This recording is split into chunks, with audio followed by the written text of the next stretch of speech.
Good evening, everyone. Welcome to the Torrance City Council meeting for August 10th, 2021. Call the meeting to order and ask our clerk for a roll call, please. Councilmember Ashcraft? Here. Councilmember Chen? Present. Councilmember Griffiths? Here. Councilmember Kalani? Present. Councilmember Matucci? Here. Councilmember Walser? Here. Mayor Fury? Here.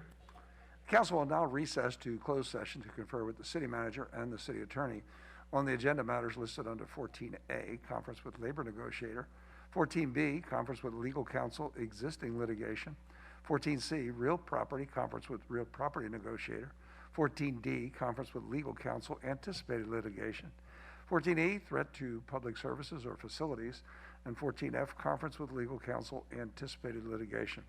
A closed session on these matters is authorized by California Government Code sections 54957.6, 54956.9D1, 54956.8, 54956.9D4, 54957, and 54956.9D2. We will return at 6:30 p.m.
Good evening, everyone. Welcome to the Torrance City Council meeting for August 10th, 2021. We've been in executive session. Mr. Shaparian, is there anything to report? Good evening, Your Honor. There's nothing to report at this time. Thank you. I want to thank all of you for joining us again at our recently new scheduled time at 6:30 p.m. I also want to welcome everyone back into the now named Leroy J. Jackson Council Chambers. It's really great to see all of you, and I appreciate the cooperation in following LA County Public Health mandate of masking up indoors.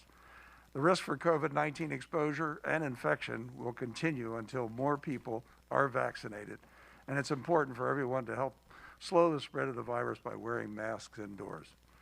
Our students are now returning back to school. I'd like to remind everyone to plan ahead and give yourself some extra time in the commute. Take your time. There will be more kids on the streets walking to school. Please be aware of your surroundings and drive carefully. I know after 1 year of not seeing kids out there going to school, we may be a little lax, so I ask you to pay particular attention. At this time, children 12 and under are still ineligible for vaccinations. Let's remember that COVID is still new. The Delta variant has even more unknowns. Neither have been around long enough for us to understand the long-term effects of infection. Our children are vulnerable. Masking indoors is urgent and necessary to protect our children from the known and the unknown effects of the infection. Get vaccinated, mask up indoors, protect yourself and others. If you'd like to support our efforts during the pandemic, Los Angeles County created the COVID-19 Community Ambassador Program to visibly represent and capture the support of the broader Los Angeles County community's efforts to further prevent and slow the spread of COVID-19. This volunteer program is available to all Los Angeles County residents and will be actively engage participants by providing information on the basic principles of infection, promoting the responsibility of each participant to reduce the spread of COVID-19, and empowering participants as essential partners in the community prevention effort. To learn more or to become an ambassador, visit publichealth.lacounty.gov. We continue to run normal business for our residents and community. To keep Torrance moving forward, it is important to us that you have an opportunity to voice your comments during the pandemic. Public emails will continue to have a deadline of 2 p.m. on the day of the actual council meeting you wish to comment on. Thank you for those of you who have met today's deadline. They have all been forwarded to council as supplemental material and will be entered into the public record. Any emails submitted after the deadline will still be added to the public record, but obviously would not be considered by us tonight. For all of you in attendance this evening, in just a few minutes, we will accept oral communications or public comment on items not on the agenda and consent items.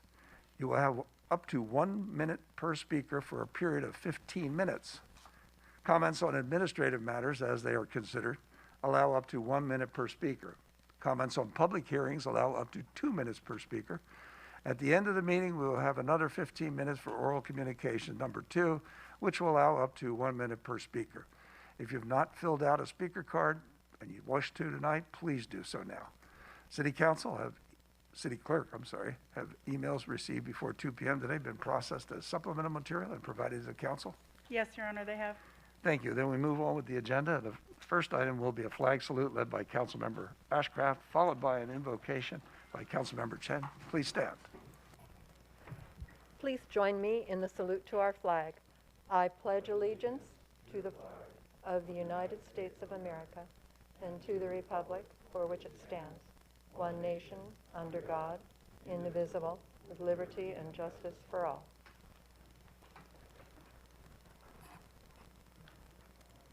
Lord, thank you for the opportunity as we gather once again in person to deliberate and make decisions as representatives of our city. Give us clarity of mind to review facts and data, understand all issues before us, and respectfully pursue what's best for the entire community. As our nation and local community determine how best to move forward with respect to public health, give us patience. Thank you for all our frontline health workers and first responders who have tirelessly kept us safe. We ask for your continued presence to guide us with wisdom and courage. Amen.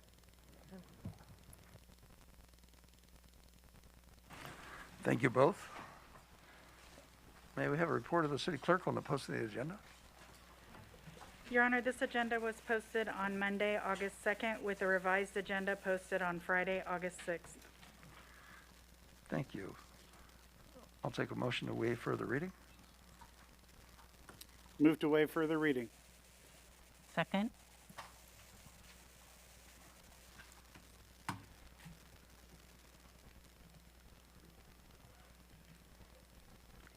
Start voting, please.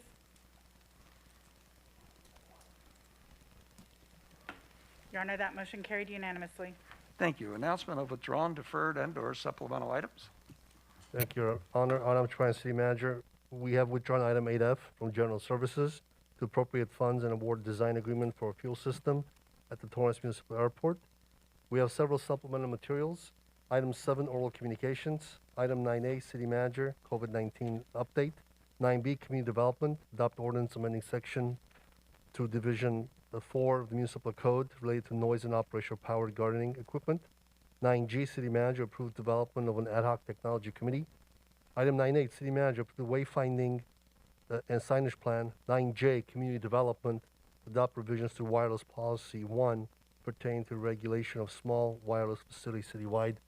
And lastly, 10A, community development, conduct public hearing regarding proposed amendments to the municipal code pertaining to signs and adopt ordinance amending section of Division 8 and 9 of the municipal code related to signs. Thank you, Your Honor. Thank you. Move on to council committee meetings and announcements. Councilmember Clowney. Thank you, Mayor. While our attention has been rightly focused on the COVID-19 pandemic, another health crisis has quietly been unfolding in our streets. Deaths on our roads increased by 24% in 2020 over the 2019 figures. This is the highest year-on-year change in 96 years and comes despite lower rates of traffic on the roads. At the same time, opportunities for parents who want to learn how to protect their children from the dire results of car crashes and training opportunities for those who want to help them have been very limited. As new parents are born every day, maintaining this ongoing work is essential. Our thoughts are with the family of the 5-month-old baby that was killed in a car accident just last week in our city. The City of Torrance has received a request from Safety Belt Safe USA, collaborating with the Torrance City Fire Department, to use city facilities for a 5-day national training program in child passenger safety. This includes a safety seat checkup event open to the public on the final day. Participants from nursing, law enforcement, emergency services, child care, and social services will train as child passenger safety technicians, equipping them with the skills to provide accurate life-preserving services to children and their family. Safety Belt Safe USA is the national nonprofit solely devoted to reducing death and injury of children and their families through the correct, consistent use of safety belts and safety seats. Safety Belt Safe USA is based in Los Angeles County and has worked in this field for more than 40 years. The training is scheduled for September 6th through 10th, with the safety seat checkup scheduled for 10 a.m. to 2 p.m. on the 10th. Families will reserve a spot for free, detailed help to make sure their children are riding in the most protective ways.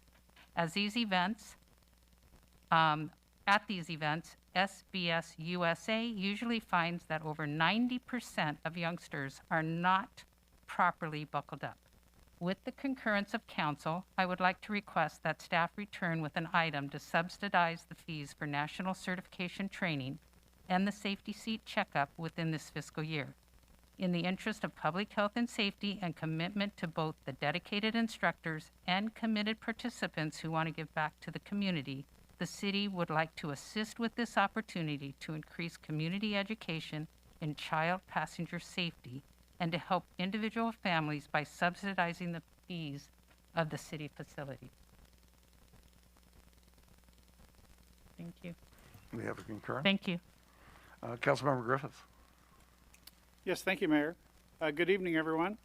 On August 3rd, LA County public health officials confirmed the first case of human West Nile virus in the county for the 2021 season.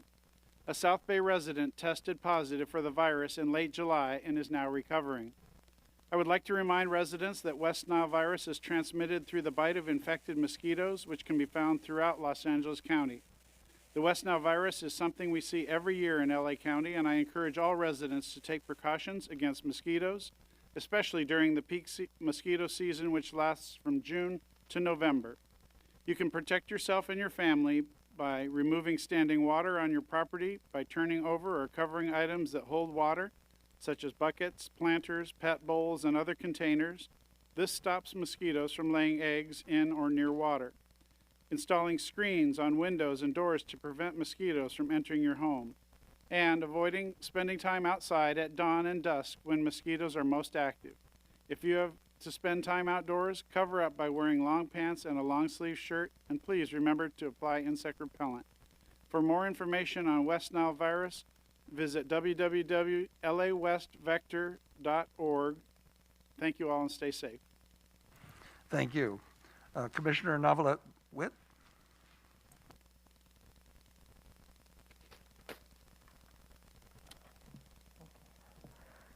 Good evening, Honorable Mayor and members of the City Council. I'm Novelette Witt, and I serve on the Social Services Commission. I'm here today to remind you that the Social Service Commission is currently holding its annual back-to-school supply drive, which started this July 23rd and will run through August 13th. The drive is to benefit the Torrance Unified School District's children that are experiencing homelessness and those children that are in the foster care system. We invite the public to participate, and drop-off boxes have been placed in the Torrance City Hall lobby, the Community Development Permit Center, and the Katie Kurtzak Library. Social Service Commission would like to thank the community members that stopped and participated in the Back to School Supply Drive-Up event this past Saturday, August 7th. Thank you very much for your generosity. Torrance Unified School District is seeking donations of the following items: backpacks, pencils, pens, notebooks, touring binders, composition books, dividers, glue sticks, safety scissors, calculators, staples, compact hole punches, markers, and highlighters. Anyone with questions may call 310-618-5880 or email socialservicescommission@torranceca.gov. Again, the Social Services Commission at torranceca.gov, and the number is 310-618-5880. More information is also available online at torranceca.gov/helpothers. Thank you so much for your time. Thank you, Commissioner, for all the work you're doing on the commission. And lastly, the American Cancer Society Bark for Life, a canine event to fight cancer presented by Relay for Life of Torrance, will be this Saturday, August 14th from 10 a.m. to 1 p.m. at Columbia Regional Park at 4045 190th Street in Torrance. Registration opens up at 9:30 a.m. And I would encourage anybody who is adamant that we should find a cure for cancer and who has dogs and appreciates the animals' companionship to attend and raise some money to fight this dreaded disease. This Saturday, August 14th, from 10 a.m. to 1 p.m. at Columbia Park. Community matters, we have none scheduled, so we'll go right into oral communication. This portion of the meeting is reserved for general comments on items not on the agenda, but it will include remarks on the consent calendar. Under the Ralph M. Brown Act, City Council cannot act on items raised during public comment, but may respond briefly to statements made or questions posed, request clarification, or refer the item to staff. Speakers under orals are limited to either oral communication number 1 or oral communication number 2 at the end of the meeting, and in any event, no longer than 1 minute per speaker. Speakers, we ask you to turn off or leave your cell phone when you come to the podium to speak, and if you're presenting handout material to council, please provide 10 copies to the city clerk before speaking. Do we have any people signed up? Yes, Your Honor, we do. Ralphie Rabukas. Honorable Mayor Fury, members of the City Council of the City of Torrance, I'm Rafi Rabukas, President of the Board of Governors at the Young Leaders PAC, and the 13th Torrance Students in Government Day Mayor. I was once told that the California dream is the American dream with some nice sunny weather. I'd like to think that the Torrance dream is the California dream in a big city with a small hometown feel. This past year has been marked by enormous challenges as you, our elected representatives, have been working to balance public safety, the health of your constituents, and the health of our economy. Thank you for the sacrifices that you make to ensure that this community remains a balanced one. I ask that each of you continue to be reminded of the needs of our youth with every decision you make. Thousands of young leaders in this city depend on service-minded people to ensure that our city remains unstoppable, just as it is today for generations. Thank you. David Kartsonis. Honorable Mayor and City Council, David Kartsonis. I need to disclose that I do serve the City of Torrance as a planning commissioner. My comments tonight are my own and not on behalf of the city. As such, I make a point not to comment on items that have come before planning. You already have the minutes and with my comments, suggestions, concern in regard to the sign code. It's good to see everyone again in person. I want to congratulate Councilman Walser. Having known you through the chamber for several years, I know you have our city's best interests in heart, as well as those of our residents and businesses. I want to thank the Torrance Police Department for coordinating the National Night Out. The event we hosted at our home in North Torrance was well attended by our neighbors. I know you all were out and about, and I also want to thank Councilman Griffiths, Mr. Santana, Chairman Shake, Commissioner Adelsman for attending, as well as Assemblyman Muratsuchi for his intending to come before a COVID exposure scare. I also want to thank you all for standing up against Senate Bills 9 and 10. For those in attendance and watching, among other things, if passed, a single home could now be replaced with up to 4 units. This will not create affordable housing.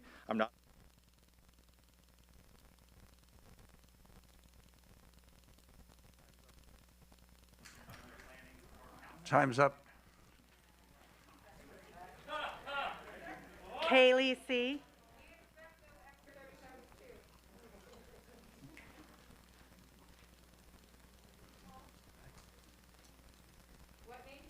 Kaylee C.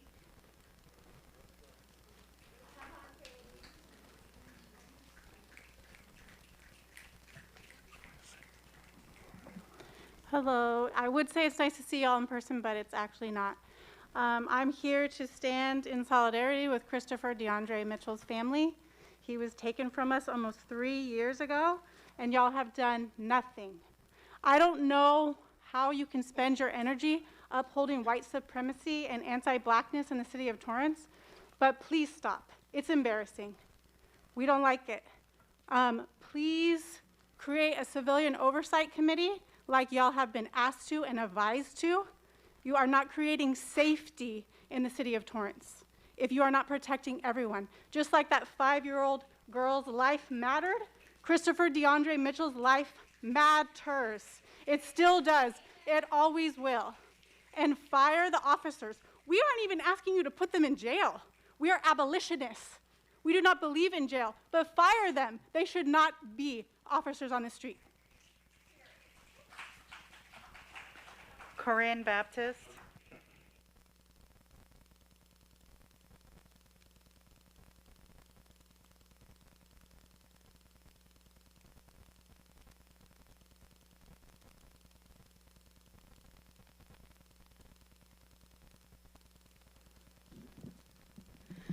Good evening, dishonorable members of Torrance City Council.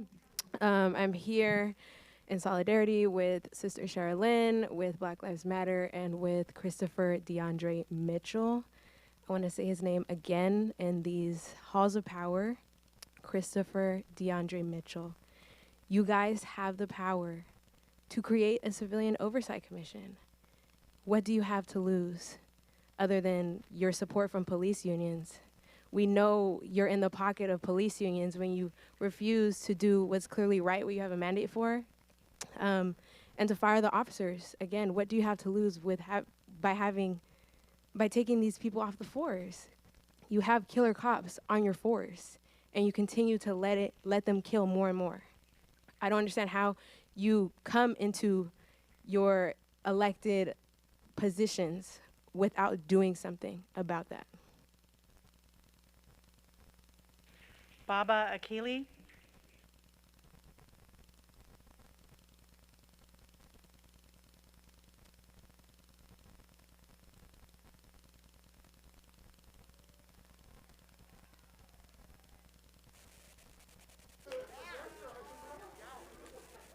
Hi, I'm Baba Keeley. I'm here because I wanted to see y'all face to face. I called in a couple of times, and I want to look at you all face to face and tell you what I've been telling you, is that you are all on the wrong side of history.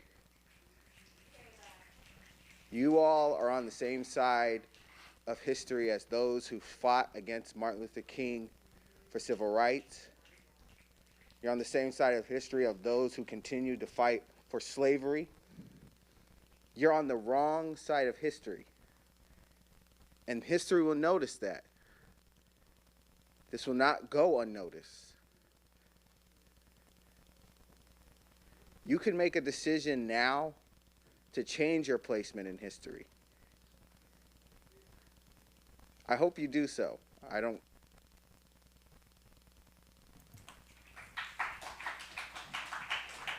Cam P.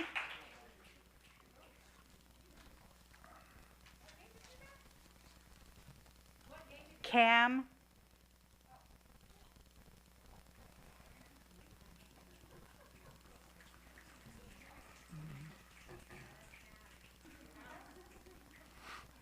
The fact that you're limiting public comment to 1 minute, period, first of all, is a disgrace. It is a violation of the Brown Act. It is violating our First Amendment rights. It is limiting democracy, and it shows how scared every single one of you are. You're scared of our power. You're scared of the truth. You're scared of 3 words: Black Lives Matter.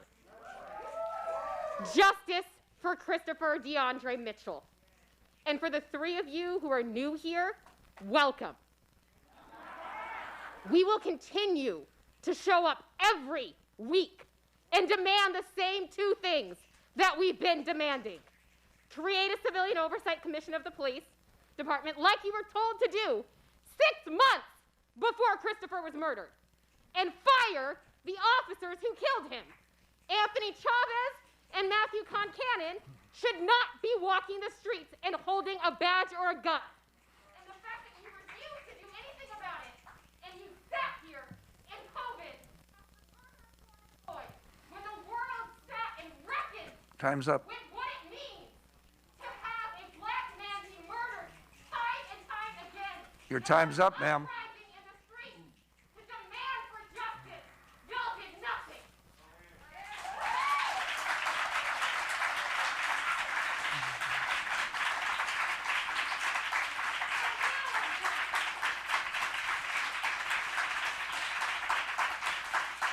Okay, I'm asking the group that's yelling out, screaming, applauding, whatever, to cease and desist. You may not speak out, yell out from the audience. We want to hear everybody, and you're doing that is just delaying everything. So please, wait your turn to speak. We will listen to you speak. Somebody else? Stephanie.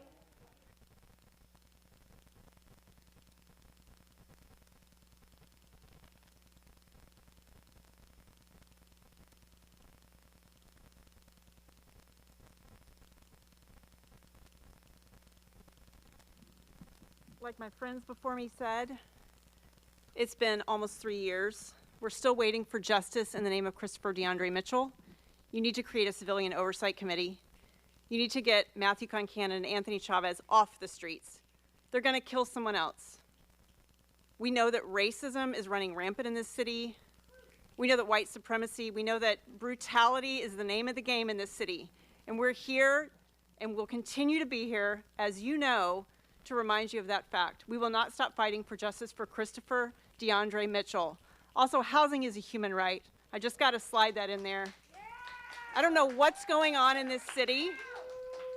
I don't know what's going on in this city, but there is a darkness at the core. I don't think any of you has a living, breathing heart. Black Lives Matter. We will not stop showing up.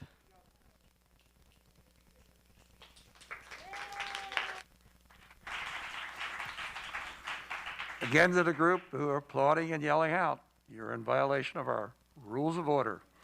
You're out of order, disrupting our meeting, and need to wait for your turn to speak. If you do not stop interrupting, you'll be asked to leave the council chamber and City Hall. We have somebody else signed up? Sheila?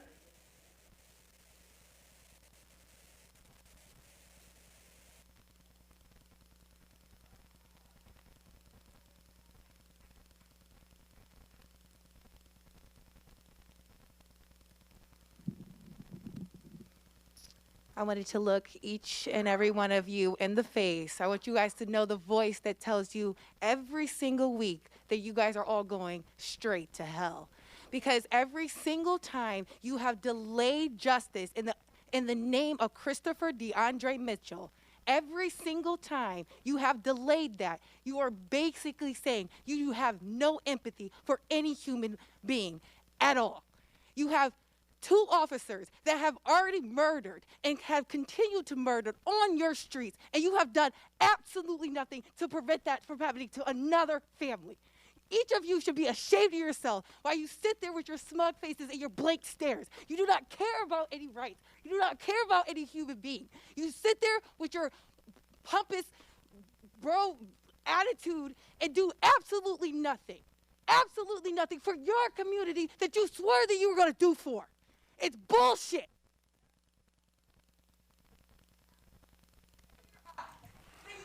Your time is up, ma'am.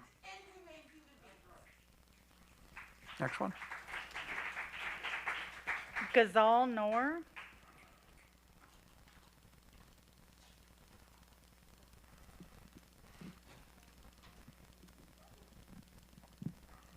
Good evening, everybody. I'm speaking on behalf of the parts that has been going around to have the homelessness in the Civic Center. I'm totally opposed to that because I live here and it's our kids' future and their safety. So I totally do not want this in our area in Torrance because I picked this place to live because for my own safety and the kids. So whatever's happening, this needs to be stopped, and we're not gonna allow anybody, just like any homeless pots in the Torrance and Civic Center. So I'm just here to speak, like, please don't do this in here. We pay for our safety, we pay the tax here, so everything is, and whatever we're paying for a Torrance city. So our safety comes first on our kids, so we do not want this homeless pots in Torrance. So that's all I have to say. Thank you. Your Honor, Pork Chop is next, and this will be the last speaker. It'll complete the 15 minutes. What was the name? Pork Chop.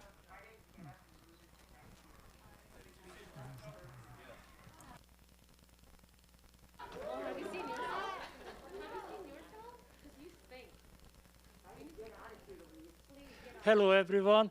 I hope you missed me. We are back together. Congratulations for the new appointed council member. And I would like to talk about that, your new tax proposal, what you try to do with the taxpayers' money. You had the audacity to approve over $100,000 of a taxpayers' money to try to make a vote for the raised taxes. Now today, I made a nice video because Mr. Cerna said that we need that money for public safety. Well, the 4 firefighter was buying dinner or whatever on the corner of Hawthorne Boulevard and Lomita Boulevard. And we need more tax-paying money so they can use a bigger truck because they just used the brand new 7. Thank you. Your time's up, sir. That concludes oral communications. We're moving on now to the consent calendar. Do any council members wish to pull any items listed under the consent calendar?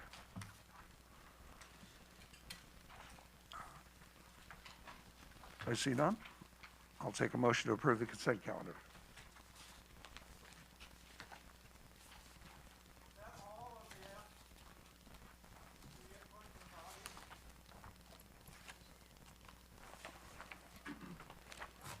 Motion to approve the consent calendar in its entirety. I second. Start voting, please.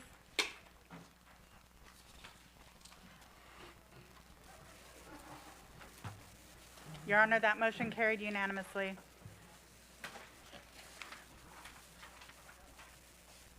Thank you. Next item on the agenda, we move on to administrative matters.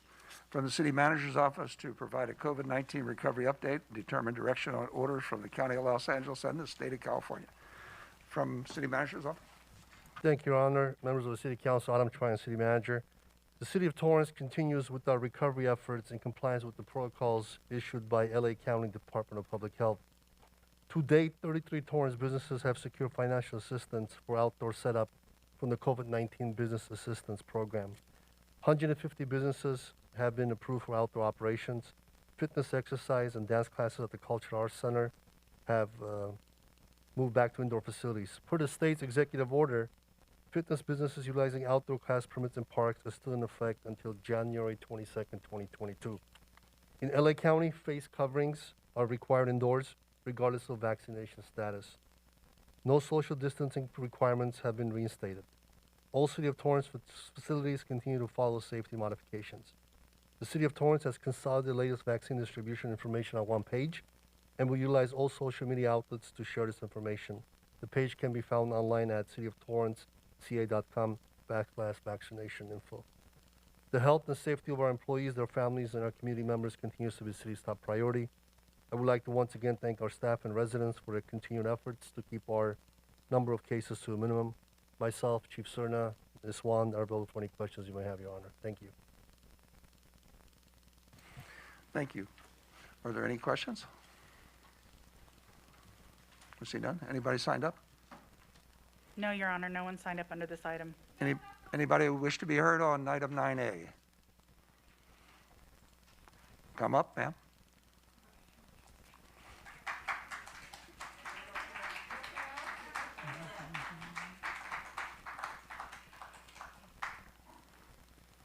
So I find it interesting that you're taking time to consider creating a health department for the city of Torrance, but you will not create a civilian oversight commission of the Torrance Police Department, despite the fact that you receive over 30 emails every single week since we went into the pandemic demanding that you do so. So you listen to your own egos and to white supremacy, but you will not listen to the public. So you listen to everybody else except for the people that you're supposed to represent. Does that make any sense? It doesn't. It proves who you are, and it's trash. It proves that you are trash human beings who don't care about human beings, as evident of the fact that you are putting people in pods and you have residents saying, oh no, not here. NIMBYs? Really? Not in my backyard. Thank you, ma'am. Your time's up. Your time is up, ma'am.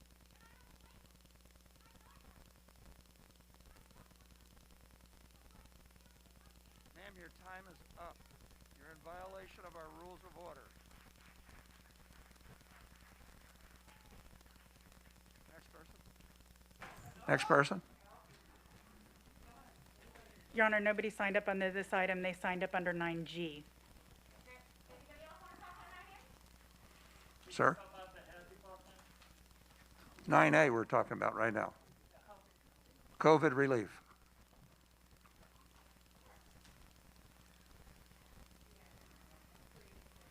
All right. Thank you very much, people, to let me speak here again.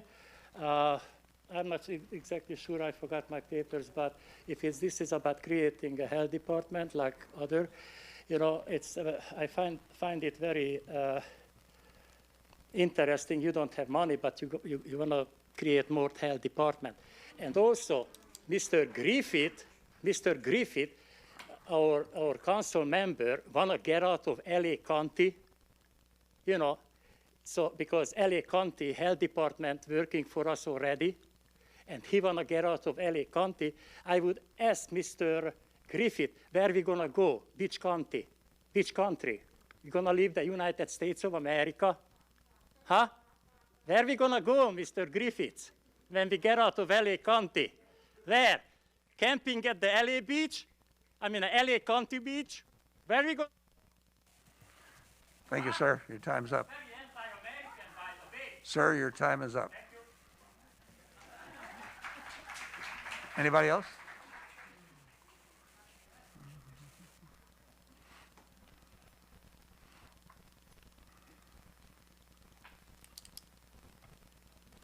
So you're wanting to create a health department to keep people healthy and safe. Actually, ma'am, we're talking about the COVID relief. We're not talking about a health department. Okay, so you want to keep people safe from COVID, but you guys have lead poisoning happening in this city. You guys are lead poisoning black people by officers who show up and shoot within 15 seconds of killing people. This is very dangerous. This is not healthy. Whether somebody dies from COVID or being shot by officers, the end result is the same. They're dead. So if you want to keep people safe, create the police commission and fire the officers who killed Christopher DeAndre Mitchell because they are armed and dangerous. They are armed and dangerous. They've killed before, they will kill again. Thank you, ma'am. Your time is up.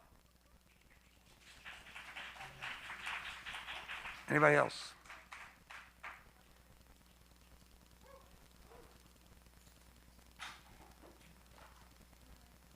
Hi.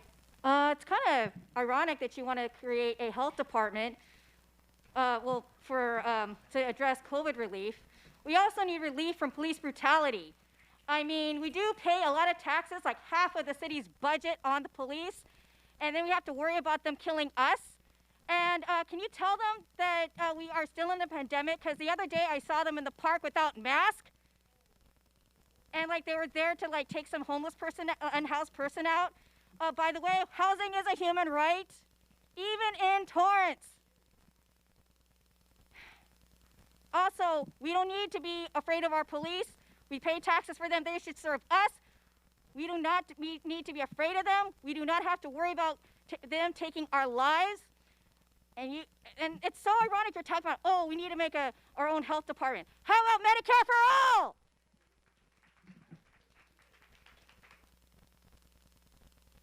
Anybody else wish to speak about COVID? Seeing no one, we'll move on. I'll take a motion to accept and file the COVID-19 recovery update. So moved. I second. Start voting, please. Your Honor, that motion carried unanimously. Thank you. Next item on the agenda is item 9B from Community Development to adopt an ordinance repealing and adding sections to Division 4 of the Torrance Municipal Code related to noise and operation of powered gardening equipment. From staff. Mayor, members of the council, this item is returning to you from our previous meeting where we discussed leaf blowers in the community. This item makes changes to the municipal code reflecting the actions of your honorable body regarding the use of leaf blowers. We have a new section, 46.1.1, which mirrors the construction hour ordinance, allowing use of powered gardening equipment in residential areas only during specified times, 7:30 to 6 Monday through Friday, 9 to 5 Saturday, and 10 to 4 Sunday, only for property owners, not for gardeners that are coming in to do work. Commercial and industrial properties are exempted as long as there is a buffer of at least 300 feet. To accommodate this new section, we removed a section called train horns and whistles and moved it to Article 2, special noise sources. Based on the information you received in the supplemental, there has been a change in the decibel level, and so we are therefore recommending that we change 90 decibels to 96 decibels throughout this item, to be consistent with the current minimal noise levels allowed by the federal government. This would change the ordinance title, Section 1, 46.2.8, and the ordinance summary. Everywhere that it says 90 decibels, it would read 96. That's the minimum allowed by the federal government, so we would like to make that change. In preparation for the ordinance, staff will be working on flyers to distribute with business licenses. We'll be working on notices for HOA groups and information regarding the exchange programs that are available. We're available for any questions. Thank you. Are there any questions from council?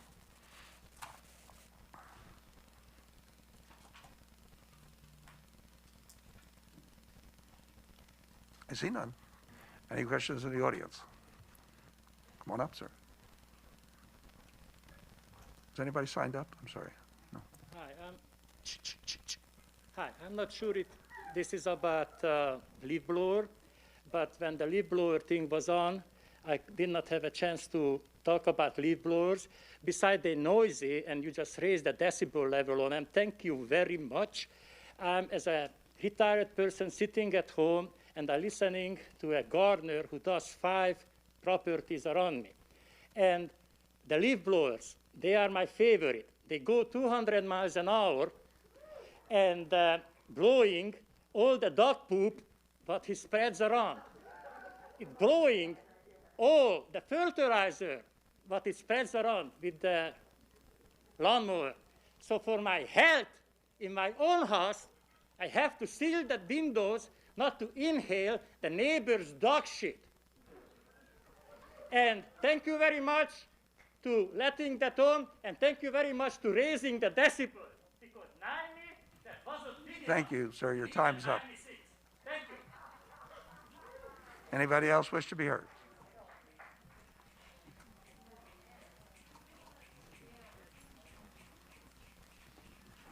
Hi, thank you so much. Matius with Black Lives Matter Los Angeles. Yeah, powered gardening equipment is loud, but not as loud as your inaction around the death of Christopher DeAndre Mitchell. You know, I just want to point out that the bootlickers, the white supremacists that normally inundate these calls are absent, but we're rolling deep, and we're here strong. It's just so visible that you're uncomfortable. Matucci, the only thing less glaring, or I'm saying more glaring than Mayor Fury's head, is the lack of the blue thin line right behind you.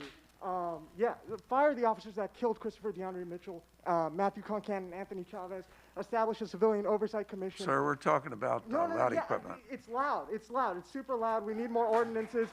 We need to fire the cops that killed Christopher DeAndre Mitchell, too. I'm on board with the municipal code, but also do your job in this regard, too. Yeah. Anyway, you guys suck. Right. Housing is a human right. All that.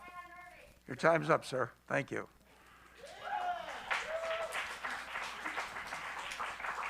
If you continue, the group continues to do their outbursts, you are in violation of our rules of order.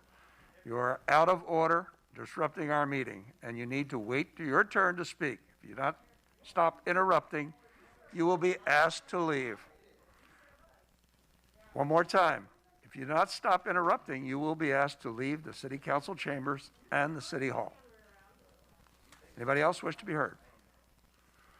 Seeing no one, I'll take a motion. Oh, I need a number and title, please. Your Honor, this is ordinance number 3894, an ordinance of the City Council of the City of Torrance, California, amending Division 4 by adding a new section 46.2.8, prohibiting train whistles in excess of 96 A-weighted decibels, and amending section 46.6.1 of the Torrance Municipal Code, prohibiting the operation of power gardening equipment in residential areas except during specified hours. I move to adopt ordinance 3894 and replace all the areas that speak about decibels to 96 and approve an ordinance summary for publication. I second the motion. Start voting, please. Your Honor, that motion carried unanimously. Thank you. Next item on the agenda is item 9C, from Public Works to provide an update on updated enhanced watershed management program submitted to the Los Angeles Regional Water Quality Control Board. Mr. Dettel. John Dettel, Public Works Department. Honorable Mayor and City Council, I'm pleased to present an update on the capital improvement projects identified in the Beach Cities and Machado Lake Enhanced Watershed Management Program plans, otherwise known as EWIMPs. First, I'll cover the beach cities EWIMP, and as a reminder, the beach cities are Hermosa Beach, Manhattan Beach, Redondo Beach, Torrance, and Los Angeles County. Next slide, please. First, what are EWIMPs? An EWIMP is a planning document aimed at improving water quality to meet the state's stormwater quality regulations. The EWIMPs evaluate opportunities for multi-benefit projects that reduce stormwater pollution. The first EWIMPs were approved in 2016 by the cities and by the regional board. Next slide, please. Why are the EWIMPs being updated? Because the 2012 National Pollution Discharge Elimination System NPDES permit requires all the EWIMPs to be updated by June 30th, 2021. And we now have 5 years of water quality monitoring data that better defines our projects. Also, we now have the Safe Clean Water funding, the Measure W funding, to fund these projects. And the beach cities needed to identify a new multi-benefit regional project to replace the Hermosa Beach Greenbelt Infiltration Project, which was canceled by the city of Hermosa Beach. Next slide, please. The projects identified for the city of Torrance in the updated Beach Cities EWIMP are the Torrance Basin Expansion Project. And this project will expand the Amy, Henrietta, and Intradero basins for full capture and 85% 24-hour design storm. We'll also expand the trail system along the south side of the basin, and the construction has already been approved for funding by the Safe Clean Water Program. Our next project is the Parkway BMPs within the Dominguez Channel watershed, and currently we have a study that's being funded by the Safe Clean Water Program to look at whether we should do dry wells or catch basin filters. Dry wells are a much less maintenance. And then finally we have the Beach Cities Green Street project. And this project addresses the El Nido Park neighborhood, 191st Street from Inglewood Avenue to Vermona Avenue, and is currently in design. Next slide, please. Projects identified for the city Hermosa Beach: the Hermosa Beach Distributed Dry Wells, Hermosa Beach 8th Street Green Street Infrastructure Project, and the Beach Cities Green Street projects. And it should be noted as we go through the presentation, all the new projects are the ones that were identified to replace the Hermosa Beach Greenbelt Infiltration Project. Next slide, please. Projects for Manhattan Beach: 28th Street Storm Drain Infiltration Project.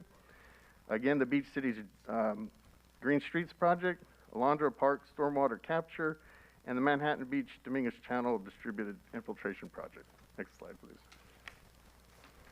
Projects identified for Redondo Beach: the Fulton Playfield Infiltration, Redondo Beach Rondo Drain Distributed Infiltration, Alondra Park Stormwater Capture, Glen Anderson Park Regional Infiltration, Redondo Beach Dominguez Channel Distributed Infiltration, and of course the Beach Cities Green Street Project. Next slide, please. Okay, so now for some more good news, the updated Machado Lake EWIMP. Next slide, please. Projects that were originally identified in the first EWIMP were the Airport Basin Project, phases 1, 2, and 3, the Walnut Sump, phases 1 and 2, Baseball Field Project, and for the whole Machado Lake watershed, we implemented the Optimized Street Sweeping and the Trash Screen Project. Next slide, please. All right, the city of Torrance has been doing stormwater quality monitoring for Machado Lake since 2012. The city of Torrance's compliance with the Machado Lake Total Maximum Daily Loads, or TMDLs, for nutrients is based on the kilograms that are discharged from the city. To measure that, we have sampling stations. All right, so first we measure the sampling stations S1, S4, S2, and S5 to measure flows leaving the city. And then from that, we subtract flows from S9, S8, S7, and S6 sampling stations. And we also subtract any water pumped from the Walteria Basin by the county. And it should be noted that the Walteria Basin, the 237th Street Basin, the Madrona Marsh, and the Walnut Basin all capture stormwater and reduce flows that leave the city of Torrance. Next slide, please. So the flow monitoring results show that the city of Torrance is in compliance with the TMDLs for Machado Lake Watershed. You can see the bar on the left for total nitrogen, and the bar on the right for total phosphorus, and the charts show, much lower at the bottom that we're in compliance.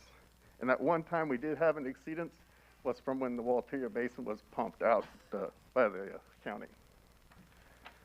This means, next slide please. This means the city of Torrance can cancel the remaining projects that were identified. The only project now is the phase 2 of the Airport Basin project. That phase 2 project is a regional project to serve the peninsula cities. The design has already been funded by the Safe Clean Water Program. And due to Peninsula Cities monitoring, that size of that project is also reduced from 17 acre-feet to 8 acre-feet, which results in about half the cost. Okay, next slide, please. This slide shows where that project will be located at the Torrance Airport along Crenshaw Boulevard. That size reduction means that we can move it over to Crenshaw Boulevard, which will make construction easier, as that they can access it from Crenshaw Boulevard, not the airport. All right, this project is designed to pump the stormwater to the LA County Sanitation District for future MWD groundwater recharge project. Next slide, please. In conclusion, total nitrogen and phosphorus discharged from the city of Torrance are significantly below the TMDLs. The revised analysis shows that the following projects can be eliminated: Airport Phase 1 and 3, Walnut Sump Phase 2, and the baseball field project for an estimated cost reduction of $35 million.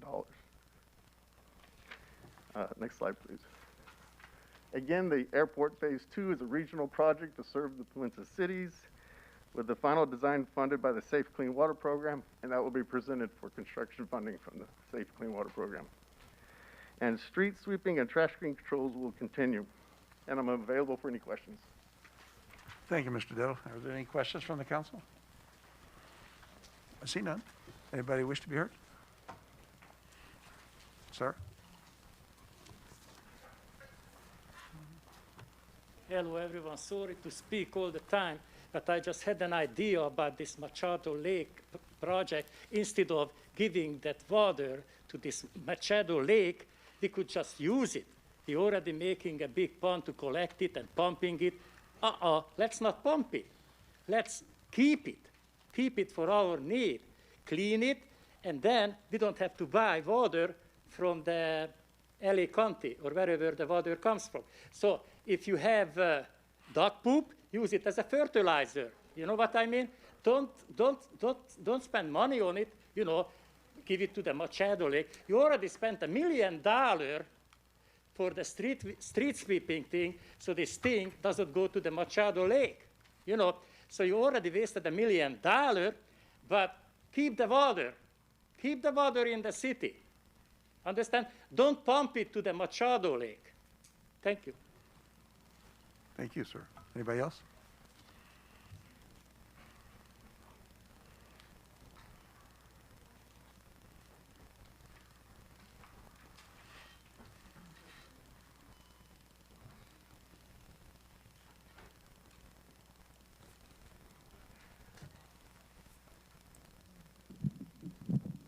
Hi, my name is Karina. I am a resident of Los Angeles County, and I just want it to be noted and stated that, Patrick, I saw you shaking your head, like you're in approval that the city of Torrance is in compliance with this plan and with the water filtration systems. You're not in compliance when it comes to humanity.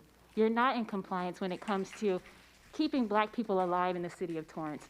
So as you guys see this presentation, and you say we can do a good job, we're doing a good job, you're doing a terrible job. You're doing a terrible job. So, city manager, if you could put together a proposal for this council that calls for the creation of a civilian oversight committee, that'd be great, because you guys are supposed to do that. So as you show over and over again that you can do everything but what you're supposed to do, everything but what will create the livelihood and quality of life for the citizens in your city and the citizens of Los Angeles County, you're only proving your own incompetence, your own hatefulness. So I just want to make sure that is known. Thank you, ma'am. Anybody else?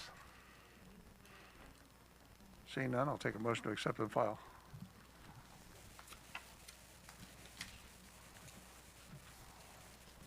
Motion to accept and file.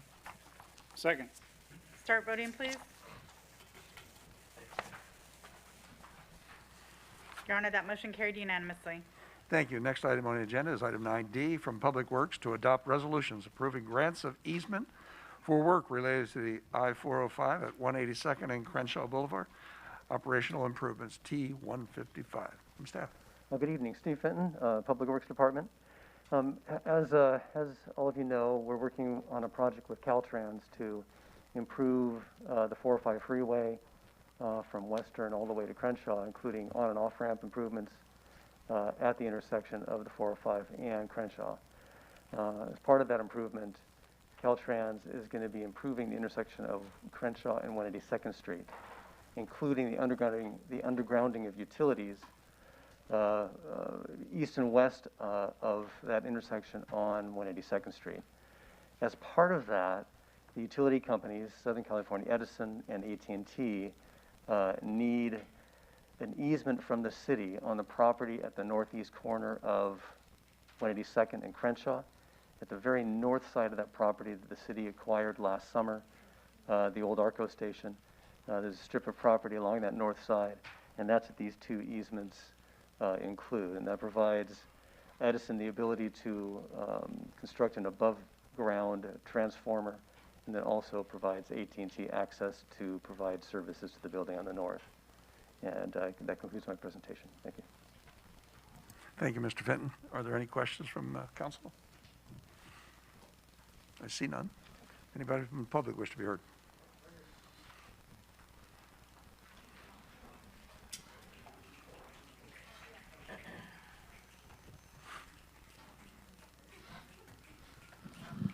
I fully approve of you playing around with that freeway exit, but given the history of Torrance PD, I'm sure that at least one person has been killed by cops at that intersection. So while you're creating this easement and making it pretty and fixing the utilities, please put up a memorial to all victims of Torrance Police. Thank you.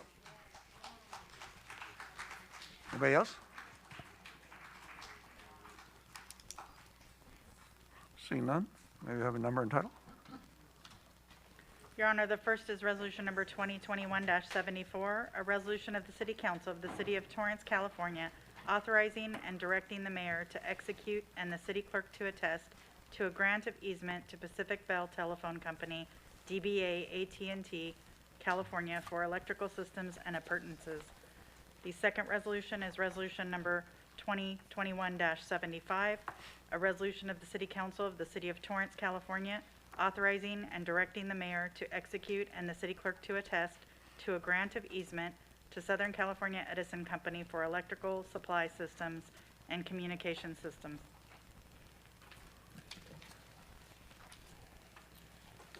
I move to concur with the recommendation of the Public Works Director and adopt Resolution 2021-74 and 2021-75.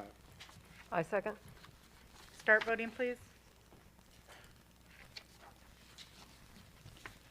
Your Honor, that motion carried unanimously.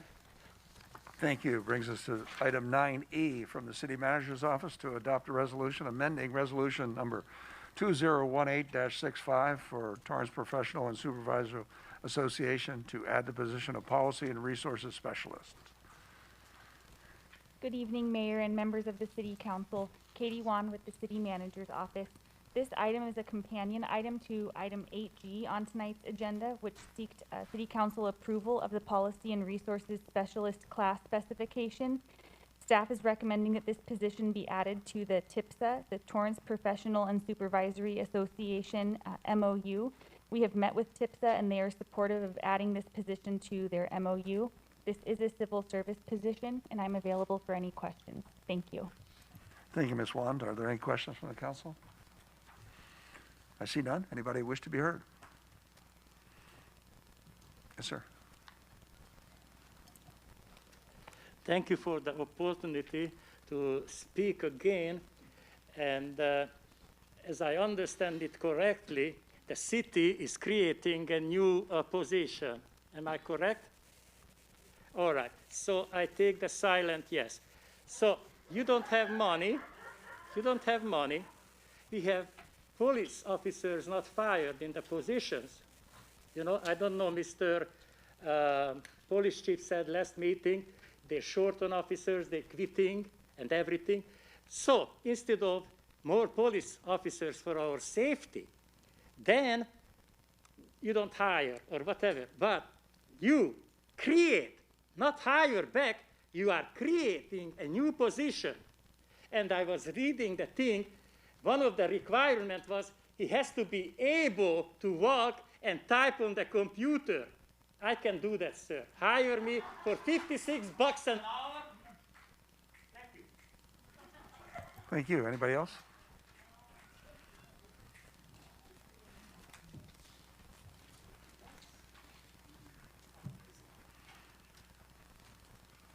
Good evening. I see you guys can easily create a position out of thin air. Just wondering when you guys are going to create the position of the Civilian Oversight Commissioners, and then when are you going to create the Civilian Oversight Commission out of thin air, like we know you can do, like you have all the power to do. What are you waiting for? I don't understand what the holdup is, and while you're at it, fire the officers that killed Christopher DeAndre Mitchell. I yield my time. Anybody else? Seeing no one? May we have a number and title, please? Your Honor, this is resolution number 2021-76, a resolution of the City Council of the City of Torrance, California, amending resolution number 2018-65, setting forth changes regarding hours, wages, and working conditions for employees represented by the Torrance Professional and Supervisory Association, TIPSA. Mayor, I move to adopt resolution 2021-76.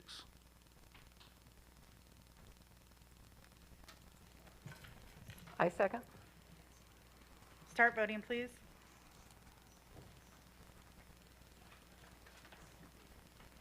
Your Honor, that motion carried unanimously.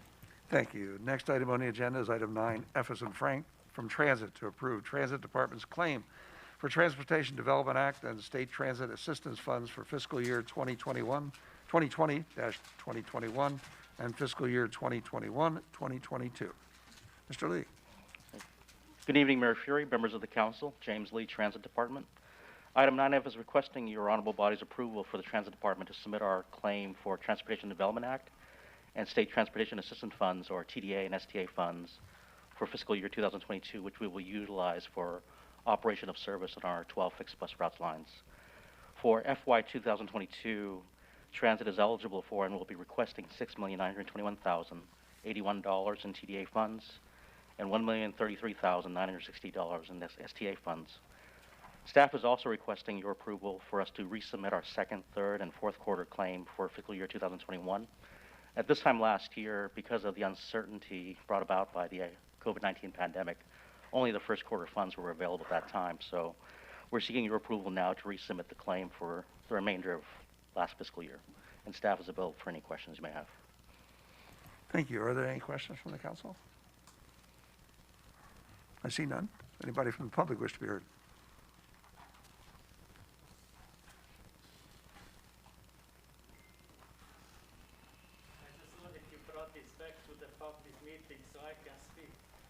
Minute. I just watched a video of the city's cable network, and I was looking at your new transit center. Oh boy. And I thought that cost a lot of money. But I was happy because you gonna have a DJ there, and you can dance and watch things and enjoy yourself. And the bus driver can sleep and have a rest. That's a positive thing. But it's there for I don't know why, but now we're needing millions of dollars again, and I don't see it why. And I don't know what the transit center gonna do, because if I have to walk out a mile to the bus and then go to that center, 12 miles an hour, then I just use my car or use Uber. Did you guys heard about Uber? That's what we use. Thank you. Time's up. Anybody else?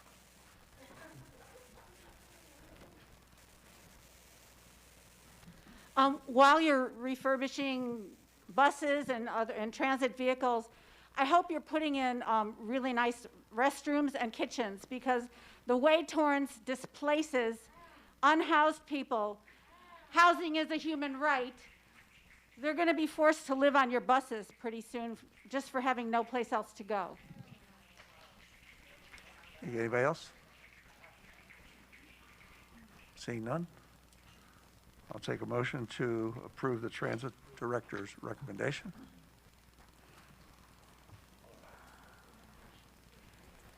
Motion to approve the transit department's recommendation. I second. Start voting, please.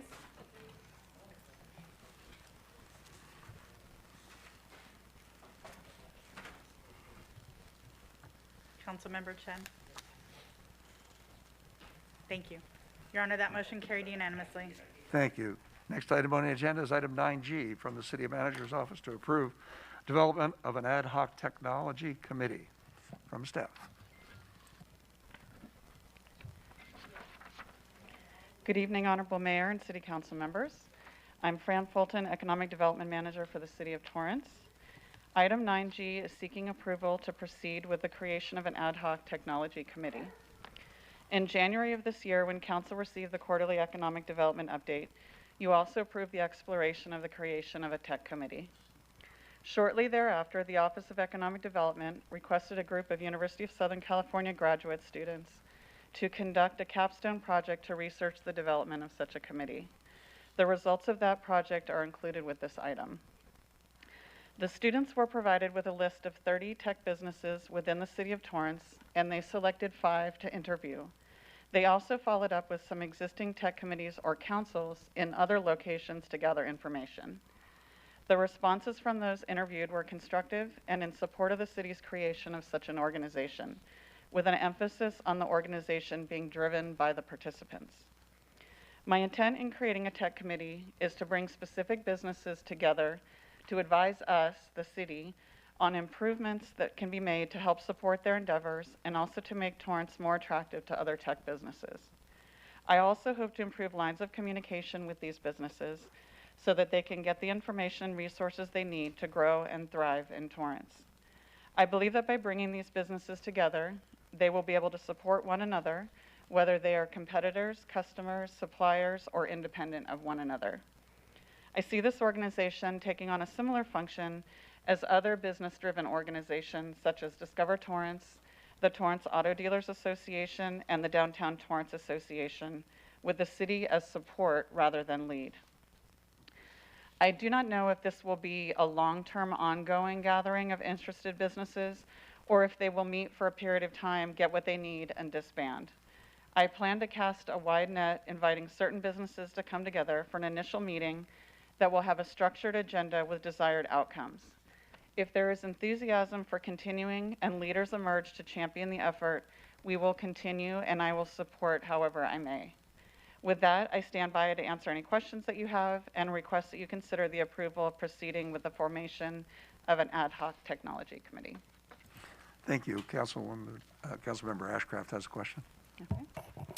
I was wondering, why could this be part of, under the direction of Discover Torrance, since it would be bringing all the businesses together, and that way we wouldn't be expending city staff on it? Has that been considered? Discover Torrance is a tourism business improvement district, and they have a specific management district plan. So their efforts are to bring benefit back to those hotels that pay into that for visitors. There could be some overlap and they could meet together. I think there could be some resource sharing there. But this, I think, would sort of have a different focus, more of a business development focus for other types of businesses coming into the city. Okay. I think there might be overlap with the Downtown Torrance Association as well. Yeah, that you would know. be the next one is Yeah, downtown Torrance. if we wanted to create a tech hub in the downtown, there could be some connection with that business group as well. Okay, thank you. Councilmember Griffiths. Yes, thank you. Thank you for the extensive report and the follow-ups to my questions earlier that you provided in a supplemental. One of my concerns on this is that, and as a tech person my whole career, I'm a huge proponent of promoting technology-related businesses, but I'm concerned about with our limited resources in our economic development department that the staff time spent putting together and managing a committee like this will take them away from what I believe to be the primary job of bringing in new businesses of any type. And so I'm just a little concerned do you have any concerns, or I'm sorry, do you have any understanding of how much time staff will be required to put this all together, to manage it, and are there any dollar costs associated with it? At this point, I don't see any hard dollar costs. My anticipation is that my help or any city staff's help will be to launch this group, to get it off the ground, and that if it gets legs and there's leadership that kind of rises to the surface or champion within that group of tech businesses, that they will then take it and run with it, and it will be less staff time, will be more of a support and coordination of bringing other resources and speakers into the meetings that they would have. So I would think after a period of time, it would be less involvement and less staff time. Yeah, I just really see putting together a committee would require a lot of time vetting potential committee members and bringing them together, and then the time spent meeting with the committee over and over again. I'm just a little concerned about the efficiencies of our limited staff availability for this and to take that away from general economic development, which in my opinion should be the #1 priority, and not so much the energy spent on this and other programs like Friendship Cities and things like that, which they sound great, but they aren't really bringing the business in as I think a normal economic development department would normally be doing. So I'm hesitant on this project. Thank you. Understood. I think hopefully our efforts with this would help us bring in new businesses as well as help to retain the businesses that are here too. So my anticipation would be that it would support economic development efforts. Councilmember Chen. Thank you, Mayor. Thank you, Fran, for the this package. It's actually quite thorough. I think I finally finished it this afternoon. The capstone summary actually recommends minimum government involvement, I think. So I think the concerns we have is actually their conclusion as well. So the way I would recommend the approach, it's maybe not as much as the city stands up this tech community or group. It's really the private sectors stands it up, and as they get together, because they've got to have skin in the game. At the end of the day, is does it bring money to their kind of work? And I believe the best way to do it is on the city is we provide support. For example, if one of the tech companies, I'm just going to make up something. Let's just say American Honda has R&D here. If once in a while, if they are one of the major sponsors for like an annual, I'm going to make up a term, innovation challenge.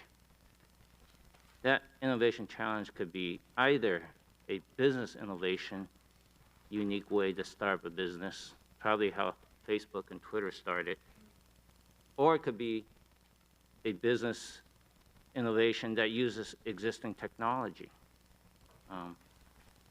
And if at certain points when they get together and they need government, city assistance, say, we need a room today, can we use the Ken Miller Center? Can you, if we can waive the fee of that rental for one night, that is our way of trying to be helpful and leaning forward to allow them together periodically.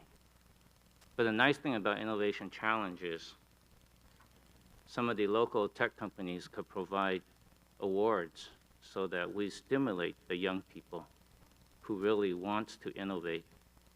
At the same time, to innovate, you can't force it. It sort of comes when it comes. Good ideas. So I think the best thing we could do as a city is provide any environment possible. And I think this ties with our desire to redevelop Torrance downtown. Because as I read this correctly, is most of the young innovators likes to hang out together. When they hang out together, they probably want places they could eat, have some drink. However, it's got to be somewhere that's going to be open till at least 10 at night. It can't be a place where it shuts down at 6 p.m. So there's a tie-in. So we really need a multi-pronged vision. My suggestion is we push this forward, but really have the private sector be the lead, and we're there as a consultant, and I actually would even volunteer my time as needed. Because I think at the end of the day is economic revenue generation for our city, so we could bring in revenue, we could bring in higher paying jobs, so some of the folks can not guarantee a possibility to find housing nearby, and attract international tourism businesses, not to open up their international headquarters here. Then I could go on and on. We could attract. We got hit with cyber attack. We could attract cybersecurity businesses. We've got COVID-19. We could attract more biotech companies because healthcare is going to be more and more prevalent because we are also aging. And as we age, there's one thing we will not hold back from paying is healthcare. Even we talked about public safety. Public safety, both in PD and fire, could look at what kind of technology could be infused, integrated to enhance our current operations, unlike what we've been doing the last 30 years. These are the kind of thing I'm thinking.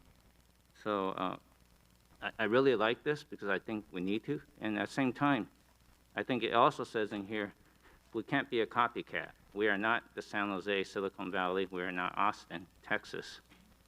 However, I think the closer tie we have is also with, it says that Stanford University was a big impetus and the Hewlett-Packard up in NorCal.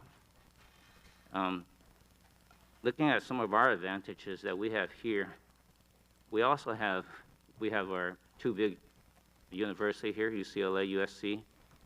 We have Cal State Long Beach, Cal State Dominguez Hills. We have Caltech. Caltech could go head-to-head with any technology university in the world, I believe. And so if we could attract some innovation challenge as a little, I'll call it a theme to get young people together. In time, I think some breakthrough will come in, but we can't force it. They need to have a nice, comfortable environment. I think, and I've been in aerospace all my life, and the feature that we have that NorCal and Austin, Texas don't have is we have the weather on top of what they have. So we got everything all the other technology hubs have, and we have, in addition, we have better weather. I think the challenge that we have that Austin, Texas may not have is probably higher cost of living in here. We're probably at least comparable to Silicon Valley up north. So I really like this. But I would encourage if there's a way we could do it so that it's not Torrance-run tech committee, but it's probably a private sector one, and we fully embrace and help any way they can. If that makes sense. Thank you. Councilmember Matucci. Thank you, Mayor. Thank you for the report. Very thorough, definitely. I do like the idea of Councilman Chen of an innovation challenge. How deep of a conversation do we have with the Torrance Chamber? Because I do believe the Chamber, at least when I was involved with it, they had a technology, sector that focused more on those types of business. Yeah, I know they do have a tech group that meets. And we would partner with the chamber, I think, too, and share resources. I think the chamber's events tend to be more of a networking connection type of mode, where we would want to get feedback from these businesses about things that we could do better in the city to help support those businesses and be more attractive to bringing in new businesses. So it would be a little step beyond, I think, what the chamber's efforts are with tech companies. And we already, I would imagine we already go out and look for tech companies. I mean, economic development, I think as Councilman Griffith said, is more of a general approach to getting general businesses here. What I'm kind of concerned about, I'm not much about the tech industry, but what I do know about it is that there's a lot of proprietary products. And when you get 5 companies within a certain area in a room, I don't know if the conversations are going to be as open as maybe you and I can talk. Just because a lot of the ideas may be worth millions, maybe hundreds of millions of dollars. So I don't know if they're going to be, sharing much, hey, so how are you running your company, So I don't know. I see this as I think it's a great idea in general, but materializing it might be a lot more challenging than we think, just because of the type of business that we're targeting.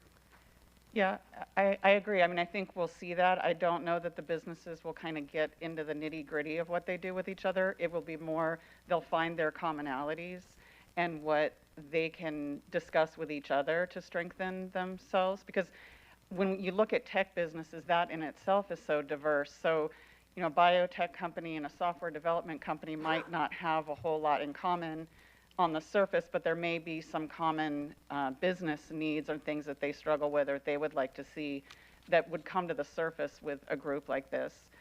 And I think there were some concerns when we first brought the hotels together too, that they're competitors. Are they going to be comfortable being in the same room when they're both fighting for the same guests to stay at their hotels?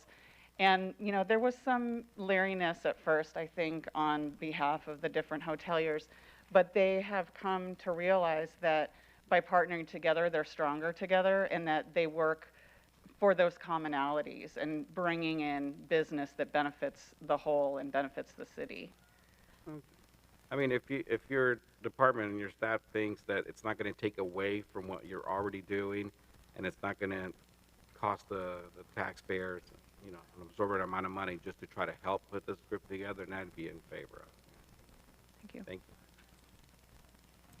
Thank you. And Ms. Fulton, you did mention the Torrance Auto Dealers Association, and each one of them are involved in the same business but different products, and they've gotten along rather well and thriving because of the relationship that we, in fact, talked them into.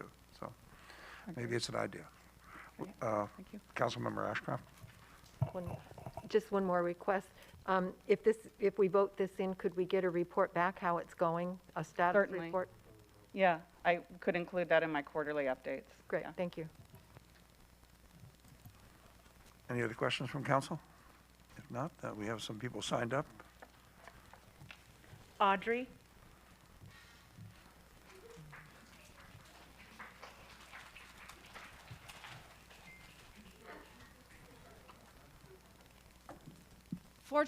Unfortunately for you, this idea is doomed because tech companies have young black men working for them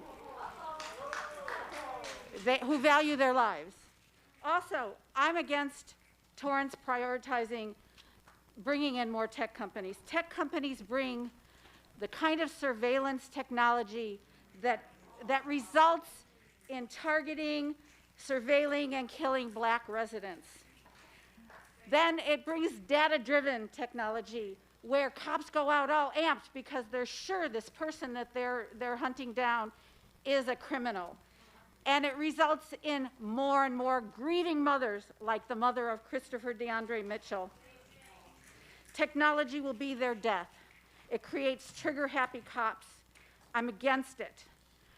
And you should be prioritizing, instead of things like this, setting up a meaningful civilian oversight commission. Well, your time's up. Ma'am, your time's up. You should do this. And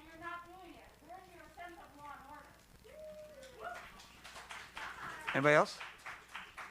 Stephanie?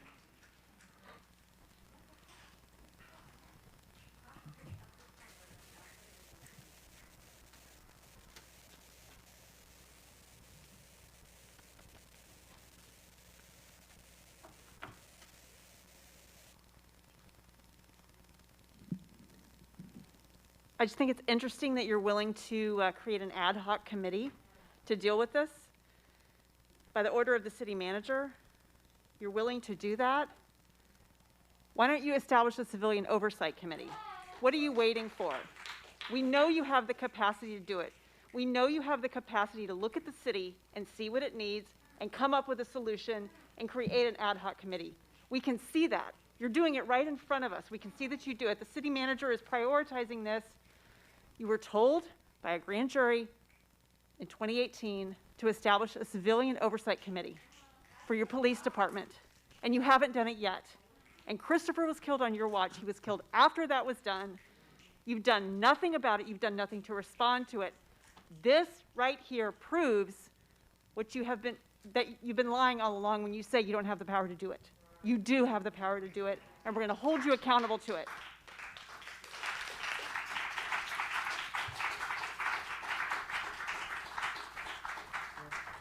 Kaylee?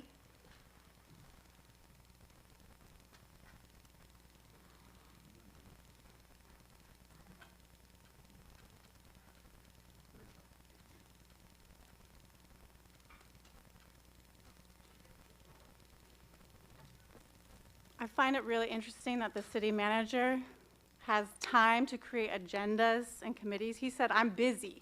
I'm busy with agenda setting and committees.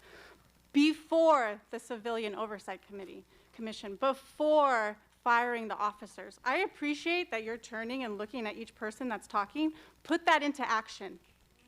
Add that to your agenda. Tonight, Civilian Oversight Commission, firing the officers. I know a commonality we have, fucking humanity, okay? Not tech, humanity, okay? Let's talk about that in this city. Y'all want to say safety a lot? Let's talk about real safety.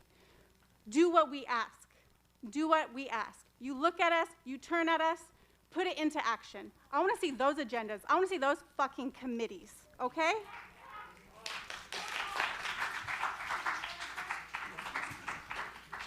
Anybody else?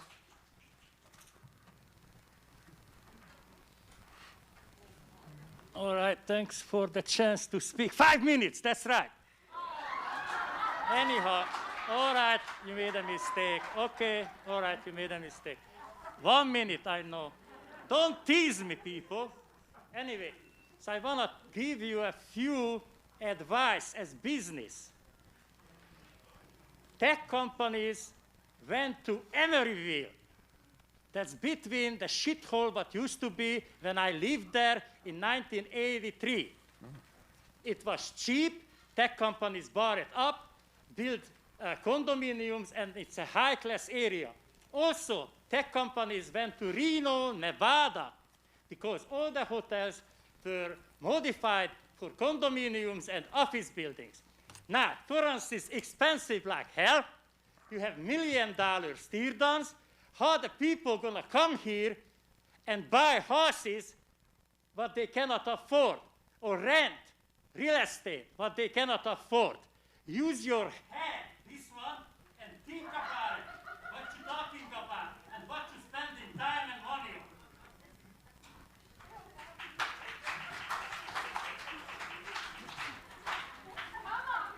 on. I find it somewhat ironic and hypocritical that you can, through the city manager's office, establish an ad hoc committee, but you refuse to establish a civilian oversight committee that the grand jury has ordered you to do. And let me say this, you are not going to get outsiders coming to this racist city. And so if you think that you're going to get tech organizations to come here, and many of us will be out there to make sure they know how racist this city is. And so the likelihood of your attracting private sector to this city is slim, because you won't do the right thing, and you have established by the refusal to establish the commission and not to fire the police officers that killed Christopher DeAndre Mitchell, that you are a backwards and racist city.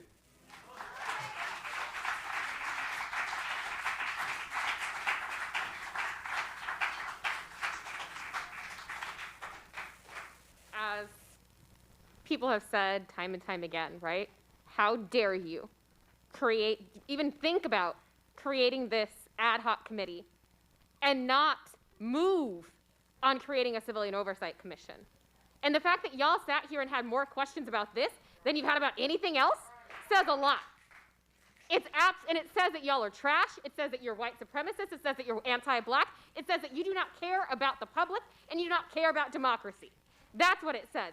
Now make no mistake, what you witnessed here is black genius and black creativity, because y'all took Christopher off the agenda, but we put him back on the agenda. We put justice on the agenda. We put black lives on the agenda, and we will continue to do so every single time. So y'all want to silence us? We aren't going to be silent, ever, ever. They tried to silence Martin Luther King Jr., and he changed the world. They tried to silence and jail Nelson Mandela. He changed the world. And we will continue to do that right here. Mark my words. Thank you. Your time's up, ma'am.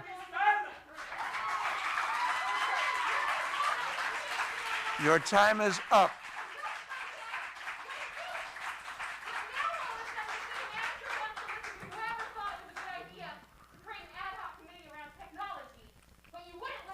Your time is up. Thank you. You're out of order.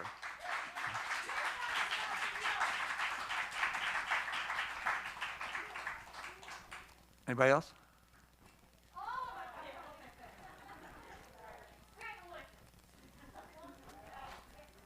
So I can't believe that you guys spent about 25 minutes talking about making the city more white and making the city all about businesses and white supremacy. Let me just tell you something. Your tech people that you want to get in the city are all brown and black, all right? So if you create more of a racist city that you're already creating and not spending your resources and your time in creating a committee that is needed for black and brown people, no one's gonna fucking wanna live here, all right? So all your techies that you're thinking about, they're all brown and black, all right? So you are not welcoming anybody into your city, all right? I'm in business, and I can tell you right now. So spend your resources and the last half an hour that you just spent talking about bullshit on the right kind of committee to save our people, all right? Wait! Thank you. Anybody else?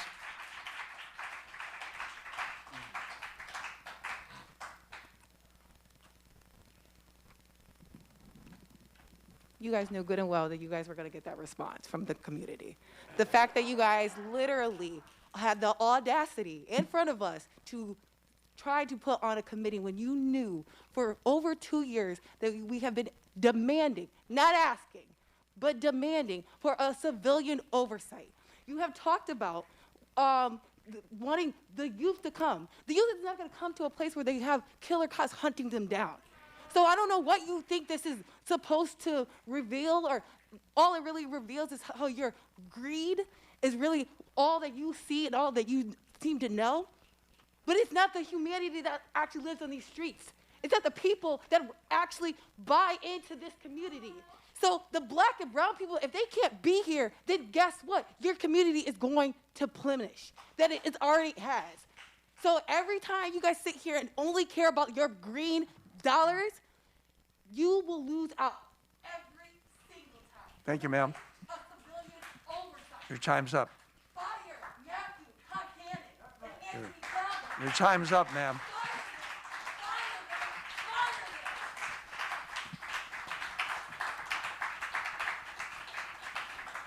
One more speaker.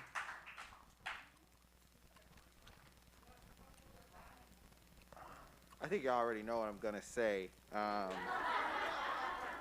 And I really just want to point out the fact that what everybody came up and said is just pointing out, again, your blatant avarice towards a mother who is trying to fight for her son and the people who are trying to support that.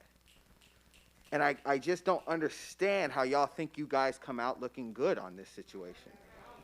Like, I'm really trying to talk to y'all about y'all place in history, about things that are going to be after this building crumbles. What do y'all think y'all leaving behind? Do you think your children, your grandchildren will be proud to have your last name? Or will they be embarrassed by what you've done here? Will the people who succeed you in future generations look on this board and say this board did something great, or this board refused to do something simple and easy to help a mother? Thank you, sir. I don't get it. Your time's up, man. Sir, your time is up. Sir, your time is up.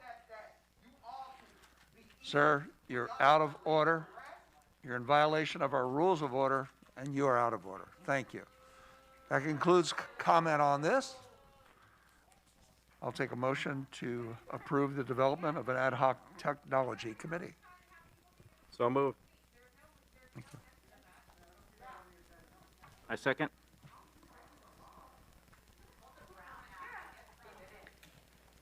Start voting, please.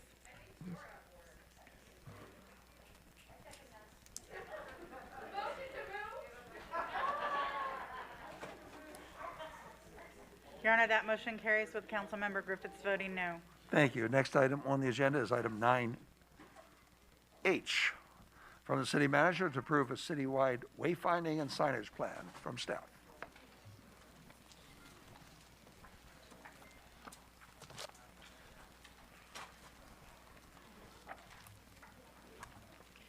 Good evening, Mayor and City Council members. Fran Fulton again, Economic Development Manager for the City of Torrance. I'm before you tonight to present my second item of the evening on the citywide wayfinding and signage plan. The citywide wayfinding and signage plan was made possible by a grant from the Southern California Association of Governments. The consulting group that worked with us on this project was IBI Group and Tool Design. Hunt Design created the signage concepts as our match to the wayfinding plan. Next slide, please. The intent of the wayfinding signage plan was twofold. One, to capture an inventory of all traffic signs across the city, and two, to develop a wayfinding plan to various points of interest across the city. IBI Group used a combination of technologies to capture images of all street signs across the city. They then created a database and a shapefile of those images, mapping out their locations and also making note of the types of signs and their general conditions. Next slide, please. The signage inventory tallied a total of over 17,000 signs, the majority of them being regulatory in nature, thus underscoring the need for wayfinding signage to help people get in and around Torrance. Next slide, please. The consulting group met regularly with an internal city staff team to check in and get feedback on points of interest around the city. They also prepared an interactive map that was posted on the city website, and feedback was solicited from the community. This opportunity to contribute input was shared with various organizations around the city, community groups, and via social media. Still, response was relatively low. However, the input from the community did support the information provided to the consultants by the city staff team. Next slide, please. This slide, it's a little difficult to see, but this slide shows various signage types and suggestions for where best to place these types of signs around the city. Next slide, please. The plan recommends 3 approaches to address the wayfinding need. The first is an essential strategy, which focuses on gateways and high priority areas and corridors of the city. 66 signs are recommended for this strategy, including the installation of gateway and vehicular directional signs, as well as pedestrian kiosks in particular areas. Next slide, please. The second strategy calls for more signage in targeted areas, an enhanced strategy, such as the Civic Center, the beach, downtown, the mall, and major commercial areas. Some of these areas would require more pedestrian and bicycle route information to be included, as people park and get out of their cars to travel in and around these areas. 61 signs are recommended under this strategy. Next slide, please. The third strategy is a digital strategy that may help visitors before they even arrive in Torrance. They can plan their trips this way and take advantage of computer or mobile applications. Information can be provided on destinations, parking options, public transportation, and biking, walking options. Next slide, please. This slide shows examples of the signage design concept developed by Hunt Design, which has created signage. Hunt Design has created signage for Pasadena, Redondo Beach, Long Beach, Santa Barbara, and countless other cities. This design is quite a departure from anything we've ever had in Torrance, but yet, while it provides a very modern and clean look, it still gives a nod to the city's history, with the arch shapes reminding us of the Pacific Electric Railroad Bridge. The examples shown here are primary and secondary gateway signs and a map kiosk, and these can be illuminated. Next slide, please. This slide shows an example of vehicular directional signage using the same graphic concept with the arches. Next slide, please. This leads me to the end of the presentation. I seek your approval of this wayfinding and signage plan. We will use the plan to pursue funding opportunities to help us implement new signage installation and to prioritize expenditures for replacements or enhancement of signage when and as needed. And I stand by to address any questions that you may have. Thank you, Ms. Fulton. There's a few questions. Councilmember Griffith. Thank you, Mayor. Thanks, Ms. Fulton, for this presentation on the signage plan. I have to say I'm really impressed with what's been presented. I really like the idea of getting some consistent signage throughout our city. I've seen firsthand the benefits of good signage in other cities. I won't name other cities, but I think you know where I'm talking about. I really I didn't even read it, or until you mentioned it, I noticed that the signs were shaped like the arches of the bridge right away, and I really admire that architectural inclusion into the signage. And obviously, I think the biggest hurdle for moving forward with this is funding. And could you expound a little bit more on the opportunities for grant funding and other funding sources to help make this a reality? Yeah, I think in the plan, first off, there were some recommendations, estimates on costs for the signage design from Hunt Design that was shared with IBI Group. And then IBI Group also did some research on some opportunities that are out there, kind of similar to some of the other funding sources we've had through Caltrans, through the Southern California Association of Governments, other transportation-related organizations, both at the state level and federal level. So I think we would want to keep our eyes open for those opportunities, working with the grant writers that have worked with us in the past too. So if there are opportunities to seek funding for the actual implementation of the plan, we would want to get on that right away. Do you think that the potential business improvement district for downtown Torrance would be a potential source of funding for signage? It could. Discover Torrance may be another source too. They were, one of the initial proponents for creating that sense of place too. So I think that we could have the conversations with them as well.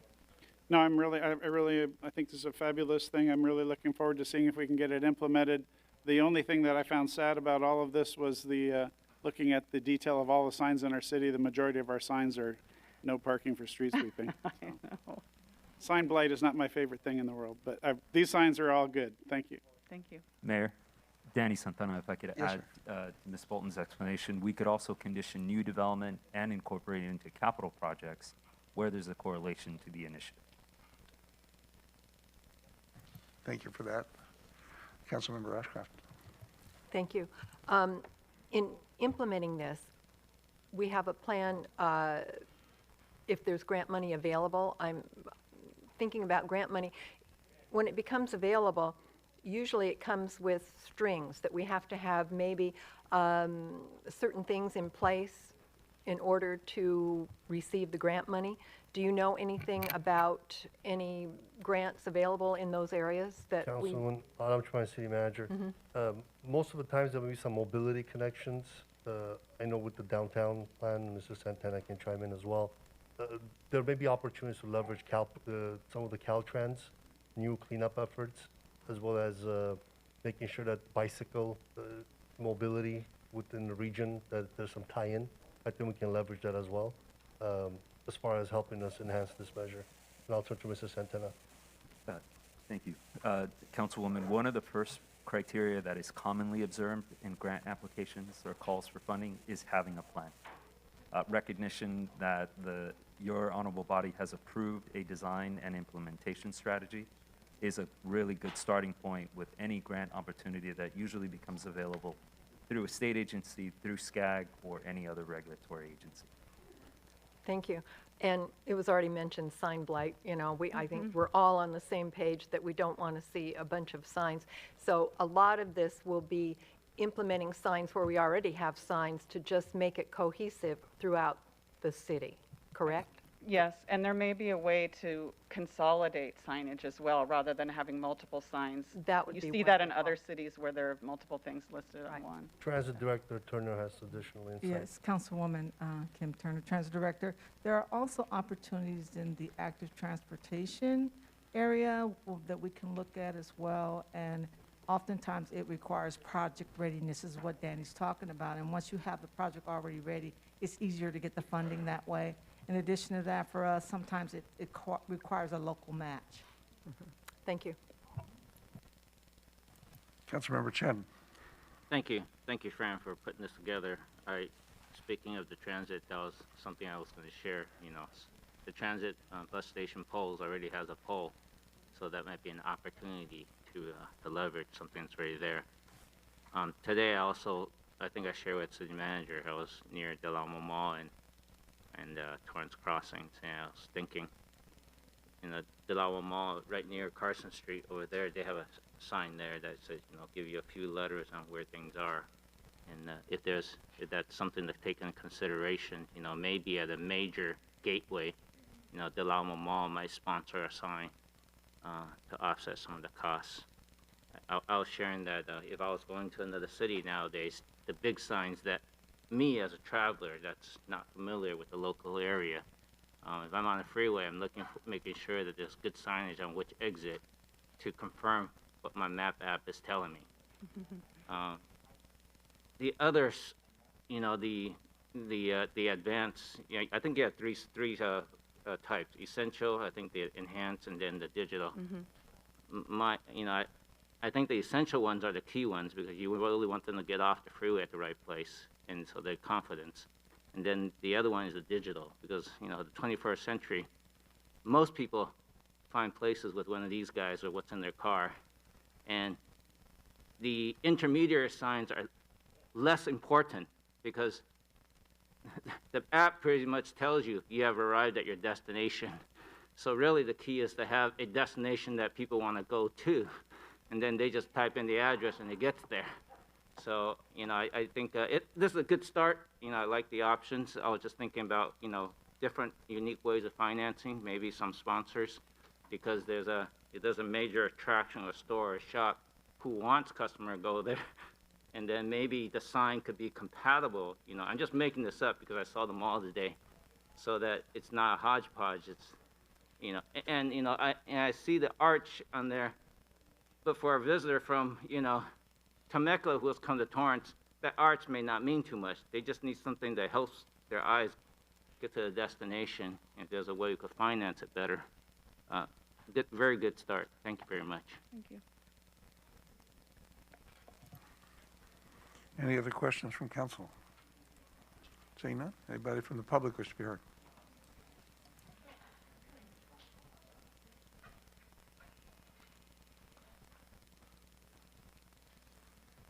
Hello, people. Good thing I came today so I can tell you an advice. Forget the signs. Forget it. They are expensive, and I'm suggesting bumper stickers. You can buy probably 1,000 bumper stickers for a sign. And the bumper sticker should say, "Follow me to Torrance." And put it on every police vehicle, and put it on every fire engine and trucks and everything, because they are just circling in the city, just like today I recorded it.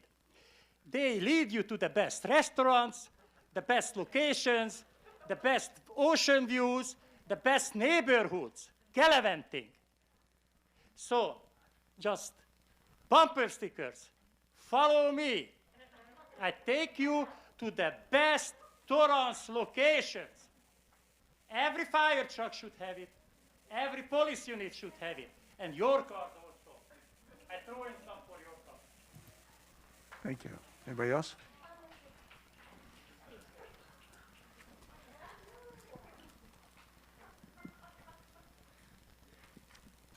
You know, it's interesting that you want to put those arches of the railway bridge on those signs to remind people of the history of Torrance. And it makes me think of how the murder of Christopher DeAndre Mitchell and the way in which you've done absolutely nothing in regards to the demands for justice reminds us of the history of Torrance as a sundown town. So,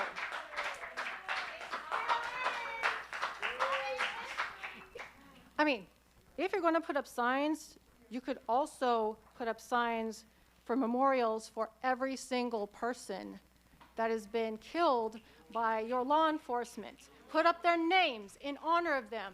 Put up the names of the officers who murdered them so no one will ever forget. So when they are seen on the street, people will know who they're dealing with, what type of city they are dealing with.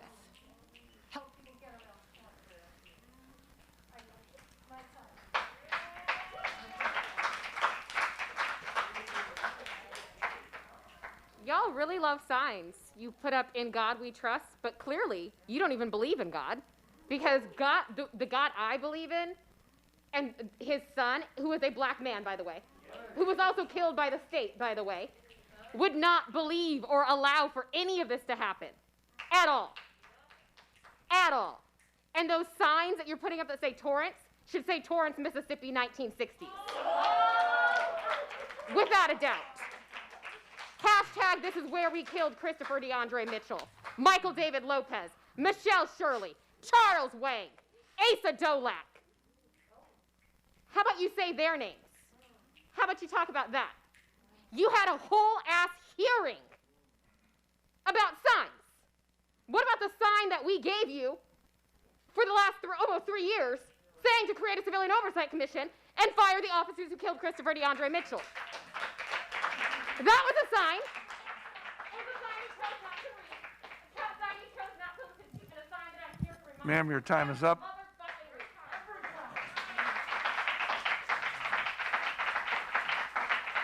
Anybody else?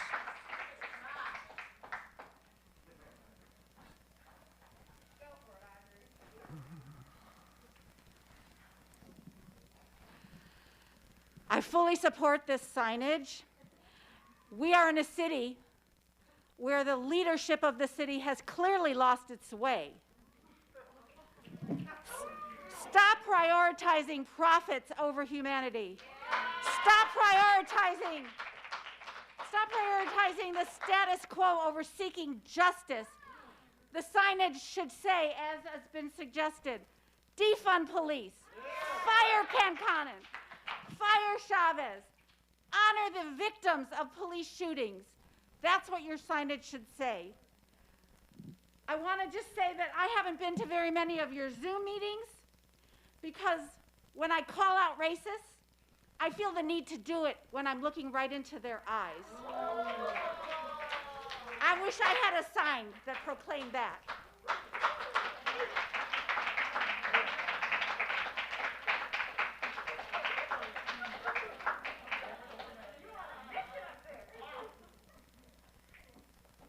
Good evening.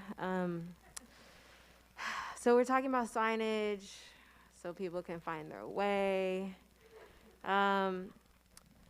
I think y'all should put up a sign that says Torrance employs killer cops so people can find their way out of here. I think Pork Chop has a good idea, though, about getting some bumper stickers that say, follow me to Torrance, where they shoot you on site within less than 1 minute once they get on site. This is another sign for you to create a civilian oversight commission and to fire the officers that killed Christopher DeAndre Mitchell. It would be nice if we didn't have to come up here all the time to tell you the same thing over and over again. But you know what we could do next? We could bring our own signage. We can make, you guys aren't the only ones that can create signs in Torrance. So do what you need to do, fire the officers, create a civilian oversight.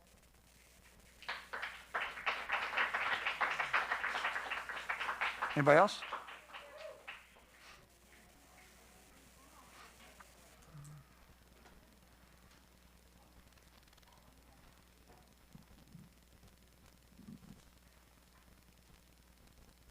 Mr. Mayor and other city council members, a sign is a thing.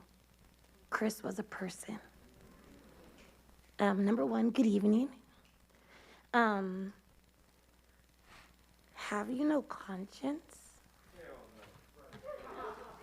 Like, how do you sleep at night? What if young Christopher was your son? What if he was your baby boy? Your nephew? He is dead. He was murdered and he should not have been. 2 of your men made a deadly error. And you're in a position to hold these officers accountable. So hold them accountable.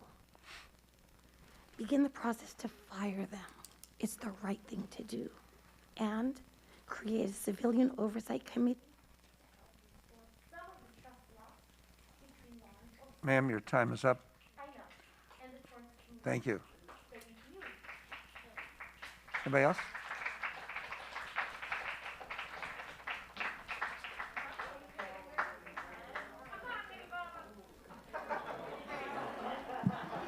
Hey, okay, all right. Councilman Chen, all signs point to you being a clown, a snake, and obviously looking for sponsors for your mayoral campaign.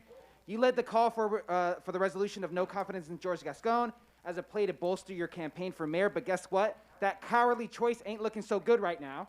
That recall vote is struggling to gain traction, and once Gascon files charges against these officers, your campaign for mayor will be as good as toast. Since the only other thing you have to sell the public on is your campaign to get the USA water polo team to train and host events in Torrance. Since when does being a wannabe event planner give you the qualifications to be mayor? Fuck you, fuck you, fuck you, fuck you, fuck you, fuck you, and fuck you.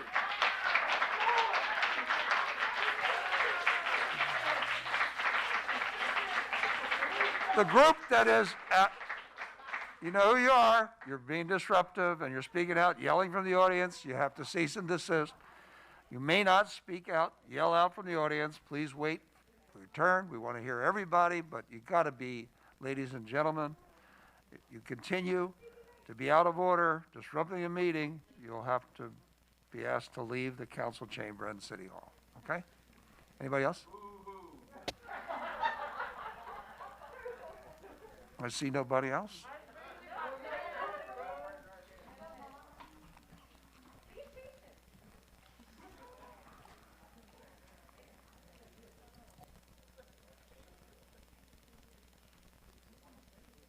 It is literally crazy that you are conducting a public hearing for an ordinance on signs when you criminalize black people sitting in this very room for holding signs. And you won't even acknowledge what those signs said. They're worth so more than those ugly little arches that we see every time we drive into this town. You need to do better. Like, this is yet another sign for you to step the fuck up and stop being dumb and ugly and annoying and create a civilian oversight commission, because we're all tired of seeing your shiny bald heads every goddamn week. Thank you.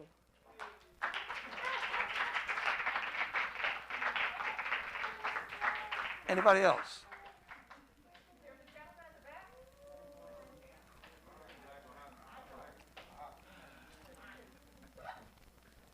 Good evening, ladies and gentlemen. I will never understand how y'all prioritize feelings over actual oppression.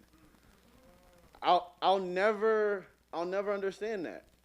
Y'all are getting frustrated that we're getting riled up we are asking for and continue to demand the creation of a civilian oversight commission. Sir, we're talking firing about, the officers. we're talking about signage and wayfinding. That's not what we're talking about. We're valuing people over signs. Sir, We're valuing people over signs. you have to be on topic, Fire the otherwise you have to officers, stop. Anthony Chavez, Matthew Concannon, and justice in the name of Christopher DeAndre Mitchell. I yield my Sir, time. thank you. Anybody else? See nobody else? We'll take a motion to approve the development of the citywide wayfinding and signage plan. Mayor, I move to concur with the recommendation of the city manager to approve the citywide wayfinding and signage plan. Second. Start voting, please. Sir, that item's over. Your Honor, that motion carried unanimously. Thank you. Next. Excuse me. You continue calling out, we're going to clear the audience. I'm giving you an opportunity to speak, but that does not give you an opportunity to disrupt this meeting. Ma'am, you are out of order. You continue one more word and you're out of here. You too, you too.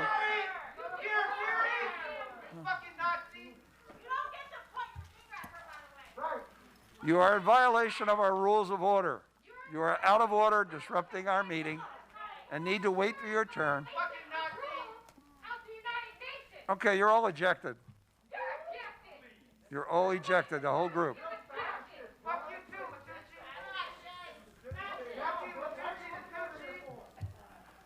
Due to the disruption, I am ordering this council chamber to be cleared pursuant to Government Code 54957.9. Everyone must leave the council chambers immediately.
We have returned from our recess. Mr. Sullivan, would you do an update? Yes, Your Honor. Patrick Sullivan, City Attorney. Prior to the recess, the mayor cleared the room under Government Code 54957.9. He tried to eject people who were creating a disturbance. The majority of the group creating the disturbance was to the council's right in the audience, although there were some members on the other side as well. They were yelling out, disturbing, clapping, and refusing to come to order. At that point, the mayor cleared the chambers, as I said earlier. The council now has the choice of either readmitting people back into the council or proceeding without an audience. The only exception to that, if you choose to proceed without an audience, is that members of the press, if they were not part of the disturbance, may be readmitted. So obviously, if someone was in that group and is trying to claim they're in the press, they would not be allowed to be readmitted. But so that's the council's choice at this point, is whether you'd like to try to readmit people who weren't part of the disturbance. Obviously, you would have to identify who those people are, or you would be allowed to proceed without an audience if you chose to do so. Thank you, Mr. Sullivan. How does the council wish to proceed? Two options. Option one is to reopen the chambers and allow everyone to come in. Actually, there's three options. Allow everyone to come in, allow those who are not a part of the boisterous conduct or remain closed and finish our meeting this evening with no audience.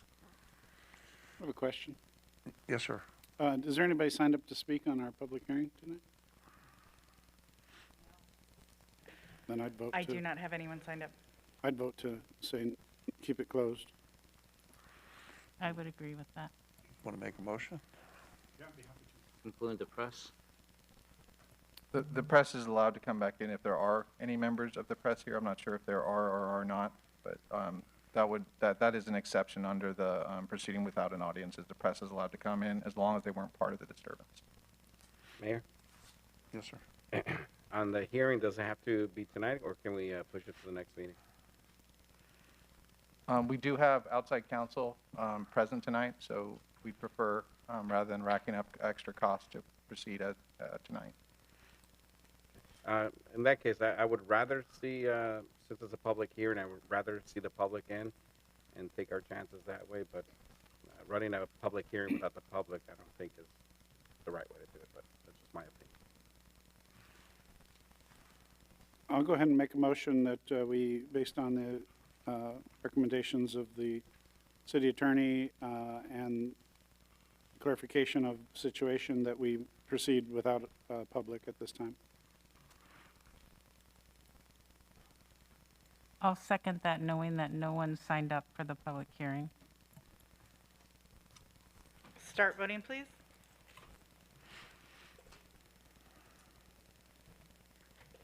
Your Honor, that motion carries with Councilmember Matucci voting no. Mr. Sullivan, before we proceed, do we give advisements outside? Yes, I'll go out and advise any members of the public that still remain outside of the city hall that that's the council's decision. And if there's any members of the press, they're welcome to come back in. We can take a recess without leaving our seats and wait for your return. That'd be great. Thank you. Oh, Councilwoman. I saw Ashcraft. people putting cards on the table over there during the meeting. Were those cards checked?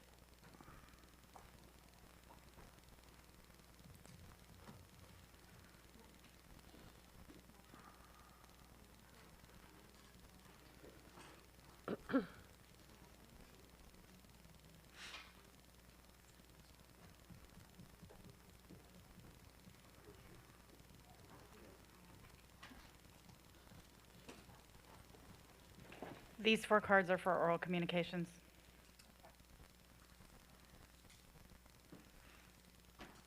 So if you want to go into recess, I'll go out and make the announcement. Okay, we will recess now for a few moments.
Okay, we're back from the recess. Mr. Sullivan, you have a report?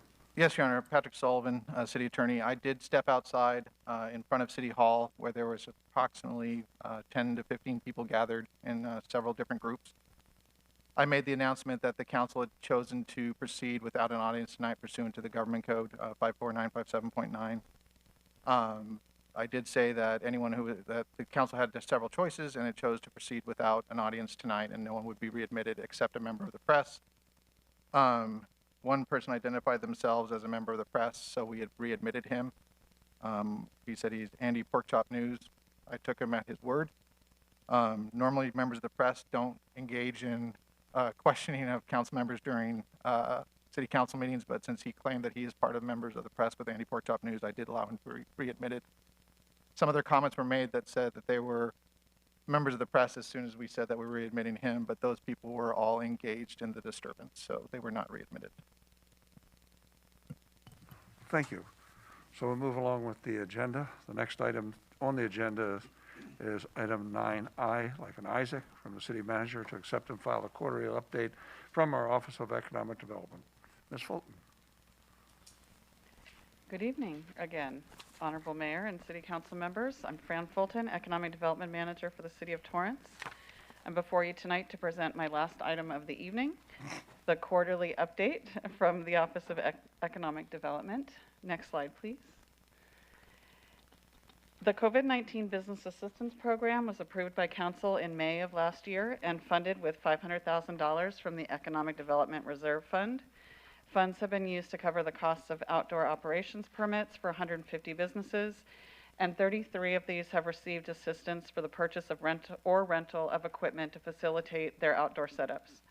This fund has also assisted with coverage of fire inspection fees for small businesses that were affected by closure during the pandemic and covered conditional use permit fees for businesses and property owners still struggling. Next slide, please. Economic development has also helped businesses with information and guidance as pandemic protocols have changed and directed businesses to funding sources when my notes are jumbled here, when these have become available. Torrance was able to offer 10 small businesses grants of $10,000 each through funding received from the county, and we did receive that report today of the 10 businesses that received those grants. We have heard that there may be additional funding through this program coming available, so we'll keep our eyes out for that as well and make sure we publicize it if and when it comes about. Next slide, please. The city continues to encourage the community to shop and dine locally through website and social media messaging. We are also continuing to explore opportunities to use technology with mobile applications to aid in encouraging patronage or delivery of products and meals from local businesses. Additionally, we are pleased to soon welcome Lucid Motors electric vehicle sales to the prestigious lineup of auto showrooms in Torrance. And we have also heard that Enterprise Car Sales is interested in coming to the city. Next slide, please. Discover Torrance, the city's destination marketing organization, has been continuing to promote the area in partnership with the Office of Economic Development, Visit California, and Del Amo Fashion Center with the opening of the California Welcome Center at the mall. The official opening and ribbon cutting took place on June 17th. And at this center, information can be found about the mall, Torrance, places of interest throughout California, as well as other locations of welcome centers. Visitors to the center, which are growing each month, as you can see by the numbers noted there, can also use the resources found at the center to plan their trips and learn about the hotels here in Torrance where they can spend the night. And this effort has literally put Torrance on the map. If you look really closely, you can see Torrance on that blue California map. Next slide, please. Occupancy rates at our hotels continue to go up as people are traveling more throughout the state. In fact, average daily rates and revenues per available room have also increased, although still not up to pre-pandemic levels yet. We are watching those and we'll keep posting you on information on that as well. Events such as the Ultra Citywide Public Art Project is a fantastic way to bring more people into the city to visit and to stay. and Ultra will be culminating in a big event on the 28th of this month with hundreds of visiting artists. And I will be following up with the hotels too to see how we may be impacted by stays from that as well. Next slide, please. As already discussed in my prior item, the signage and wayfinding plan funded through the Southern California Association of Governments has come to completion. The project includes a complete inventory of all traffic signage across the city and a plan for a wayfinding program that will add signage to help create a sense of place and assist with identifying and reaching various points of interest around the city. We already know of 2 city gateways that need to have the monument signs replaced. With this plan and design concept, we will be able to plan for funding prioritization and apply for other funding opportunities for implementation of the elements of the plan. Next slide, please. The Office of Economic Development is pleased to be involved with the Downtown Revitalization Plan, which was approved by Council. We are working with the Downtown Torrance Association to explore the creation of a business improvement district to help carry out some of the recommendations from the plan. Additionally, the wayfinding and signage plan confirms the need for signage in this area, so we will be working on more specific identifier signage to welcome people to the downtown and help them get around in that area using whatever mode of travel that they prefer. Next slide, please. As discussed in my first item tonight, we have been exploring the concept of creating a tech committee in the city and both informally and formally soliciting feedback from companies on their interest in participating in such an endeavor. And I will keep you posted on the progress with that creation. And then for broadband, now that we have the South Bay Fiber network in place, city staff are working with businesses to connect them to that network or to service that they need to access high-speed internet. We are finding that as buildings are changing hands, whether due to pandemic turnover or just general timing, new tenants are finding that the service they need is not there in those buildings. So we are, city staff and service providers are working together to ensure that we can get that service to those businesses. On the Friendship City note, as was recently reviewed by the council, the Office of Economic Development is working with community services on the development of a Friendship City program with the potential to focus this program more on business development and foreign direct investment opportunities rather than strictly cultural exchange. More details on this is planned to go back to council at the end of September. Next slide, please. The Special Events and Filming Office, also operated by the Office of Economic Development, has been busy since the beginning of the year. There have been 35 film shoots in the city of Torrance with revenues generated of over $34,000, and that's just on the film permit fees. TV shows such as Grey's Anatomy, American Crime Story, and Insecure have filmed at various locations in Torrance, as well as the upcoming Amazon show The Terminal List, which has filmed several episodes at the Saris Regis property. Commercials for Ford, Honda, Jollibee, and Butterfingers candy bars have also filmed in Torrance. So keep your eyes peeled for familiar locations when you're watching TV. Next slide, please. Torrance has found itself on many lists lately, which is a nice thing to be recognized for in a positive way. We have also been called out for being business friendly. We were chosen as the most business-friendly city in Los Angeles County by LA area business leaders in BizFed's 2021 Pulse poll back in May. We were also voted Best Friendly City / Downtown by the Daily Breeze 2021 South Bay's Best Annual Reader's Choice Awards. Over 200 businesses in Torrance were also called out by the community for being their choice as best in numerous categories. And lastly, for the first time in several years, we are applying again for the Los Angeles County Economic Development Corporation's Most Business-Friendly City in LA County Award. We are preparing the application to submit next Monday. Finalists will be announced in the fall, with the winners being awarded at the LADC's Eddie Awards event, which is November 10th. Next slide, please. A comment by council at the last economic development update indicated the desire to hear more about the business assistance that we are providing and highlighting the various diverse businesses that call Torrance home. With this slide and the next, we illustrate the relationships that we develop with our local businesses. Two in particular here, highlighted here. Polypeptide, one of the 2 top worldwide peptide manufacturers, is continuing to grow in Torrance. They have invested heavily in their campus that has developed right down the street from City Hall, and have also been an integral part in a component for the Novavax COVID-19 vaccine used in other countries and seeking approval here in the U.S. City staff meet with them on a regularly scheduled virtual check-in to ensure that the permitting process stays on track for them. We also recently recognized Jane Salick, the founder of Polypeptide in Torrance, with a retirement resolution. Next slide, please. This slide touches on Bachem, the other of the 2 world-renowned polypeptide companies here in Torrance. The team recently went out to visit them, as you can see in the Stay Puft Marshmallow people on the bottom left. Went out to visit them, and we have also set regular meetings with them to assist with their permitting process, as they too are investing in their buildings in Torrance. They have also created a campus of sorts with multiple buildings, and they employ over 200 people here in Torrance. Next slide, please. This slide shows the logos of some various exciting and diverse companies that have found their home here in Torrance. They're expanding, or they've been acquired by larger companies and continue to remain and grow in the city.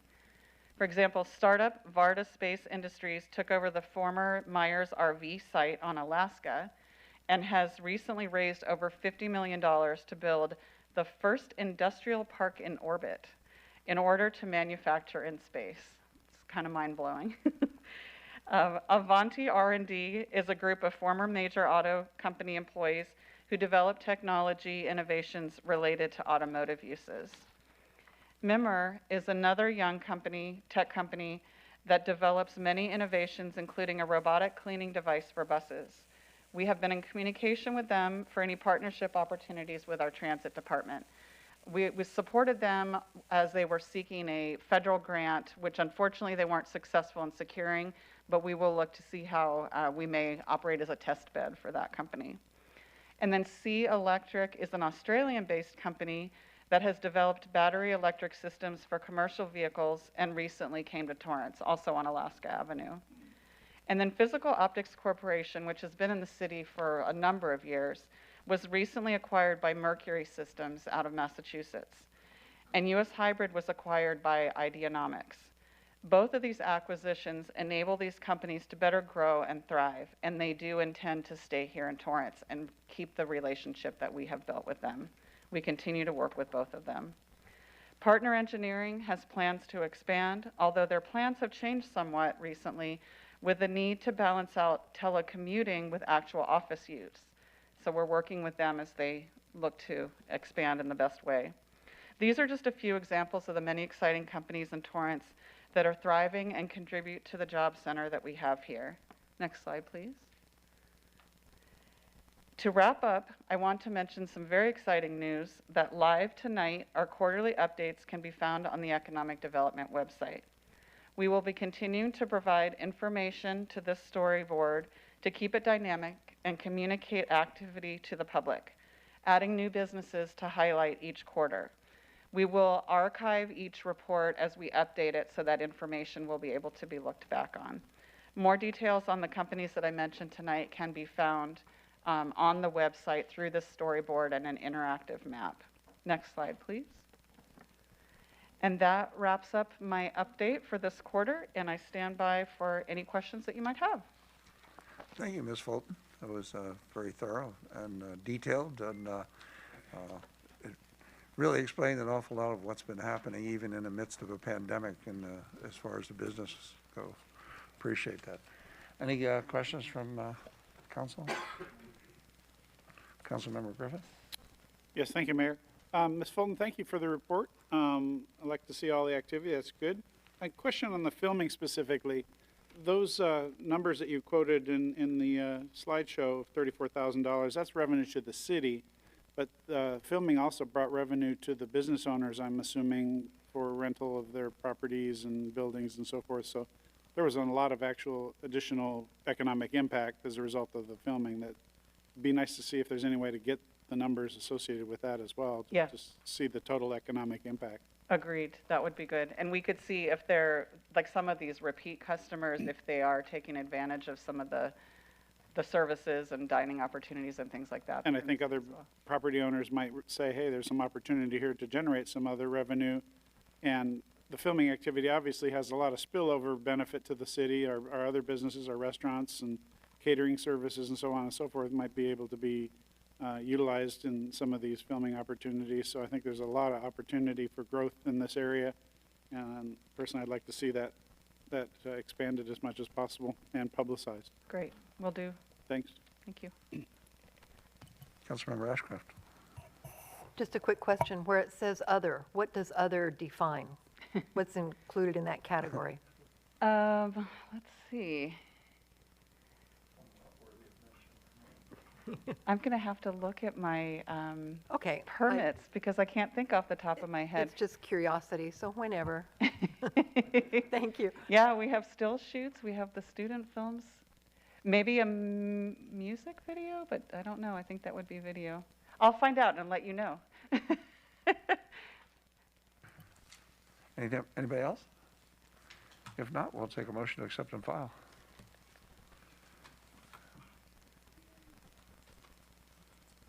Move to accept and file. Second. Start voting, please.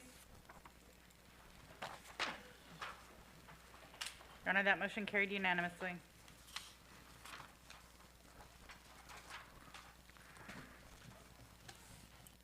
The next item on the agenda is item 9J from Community Development to adopt revisions to wireless policy number 1 pertaining to the regulation of small wireless facilities citywide. Your Honor, Patrick Sullivan, just real quickly, I misspoke earlier. I thought Mr. Kramer, our outside counsel, was on the hearing, but he is actually on this item, not on the public hearing. Evening, Mr. Mayor. Martinez. Sorry about that. Evening, Mayor, members of the council. My name is Oscar Martinez. I'm with the Community Development Department, and I have a few slides that'll cover the material on your agenda tonight. Slide, please. This item is before you tonight is regarding the city's current small cell policy, which was adopted in January 8, 2019. Since its adoption, a total of 31 small cell applications have been received, and 18 have been approved. A couple of examples on the slide that on the bottom of the slide are shown are typical examples. One is a streetlight configuration on the left, and on the right is a utility pole configuration.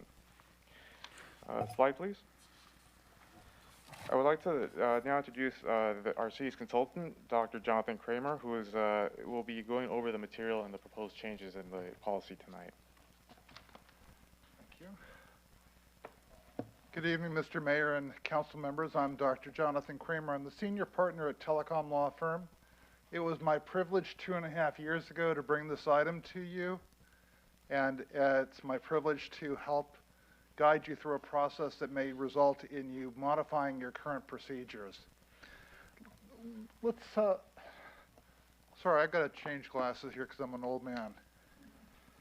So, I'm not going to do death by PowerPoint. I've just got a few slides to walk you through what we're doing and why we're doing it. First, the why. And the most basic reason that we're doing this is because in the last 2.5 years, a lot of things have changed. Legislatively, things have changed. And more importantly, court decisions have come down, mostly not very favorable to local governments. The wireless industry has been wildly successful in pushing their legislative agenda both at the federal level and at the state level. And we'll see more of that later this year in the current legislative session. But 2.5 years ago, Torrance was at a leading edge, not the bleeding edge, but a leading edge of wireless regulation. And through the changes that we're proposing tonight, Torrance will stay in that position. Let's go to the next slide, please. So what we're proposing for basically to streamline the process, we're proposing 2 tiers. One that is a fairly easy approval and one that's not. And we do this because we think that nature of the wireless industry is that they will take the path of least resistance And it turns out that the path of least resistance is the path of most protection for the city in terms of design and process. But because the wireless industry does have federal and state rights, we have a second path that's a more detailed path. We expect, however, that most of the applications that will come in will be following the first path. This is mostly what has been in place. We're not doing really big structural changes, but changes to really streamline the process. Next slide, please. So these are some of the highlights of it. And as I go through this, you have in your late file an email from Crown Council. They're not here tonight because Council has had a previous vote, but I'm going to respect their questions and address some of them that are the key ones as we go through. The first one is that they have to build in substantial compliance. Now, that may seem funny. Why would we have to have a rule that says that a wireless company has to build in substantial compliance with their permits? Well, I think it's pretty obvious that we don't put a rule in like that unless we have a history of non-compliance. Similarly, submit CPUC GO95 159A certifications. Sounds very technical. It's basically a state requirement from the Public Utilities Commission that wireless companies are supposed to notify us in advance of their intent to come in and apply for wireless applications. So why would we have to adopt that locally? As you might guess, because they're not doing it. Now, by bringing this into the Torrance Municipal Code through this resolution process, we have a way to locally enforce their failure to comply with state rules. You may see a kind of a repetitive pattern coming up here.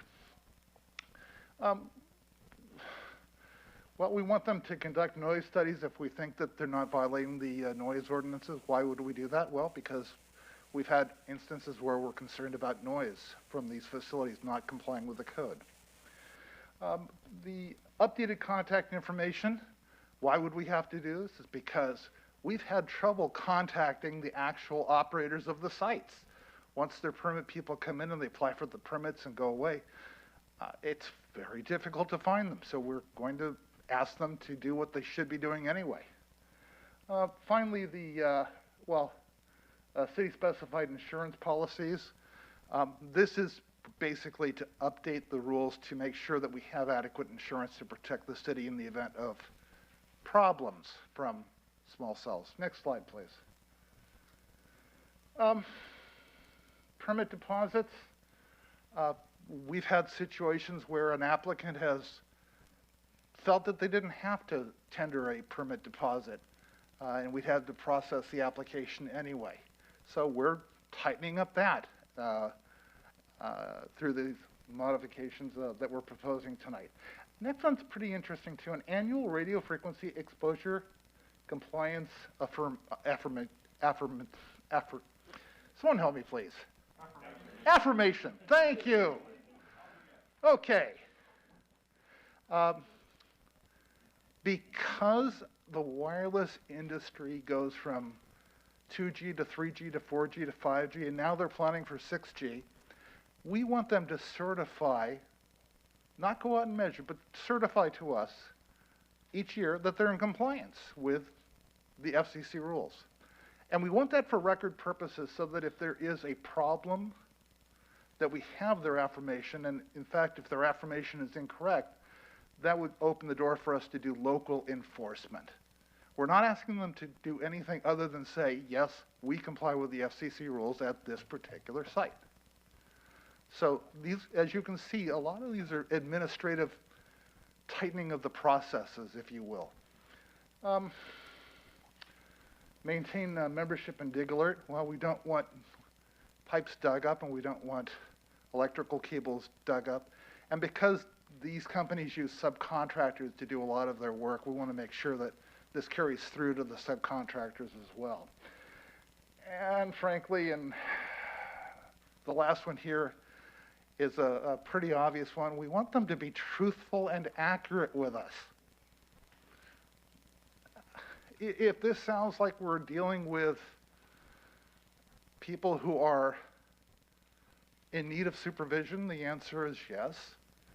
And to their own point, the reality is that the wireless industry is moving very quickly. We've just been at the very beginning of the small cell deployments, which is why these rules coming into place now before we get the majority of the wireless applications, it's important to protect the city. So you can tell by the flavor and the texture of these proposed modifications what we're trying to accomplish to make staff's life more reasonable, and to make it more reasonable for the applicants to come in and have a thorough understanding of what we expect of them. There's some other things in here.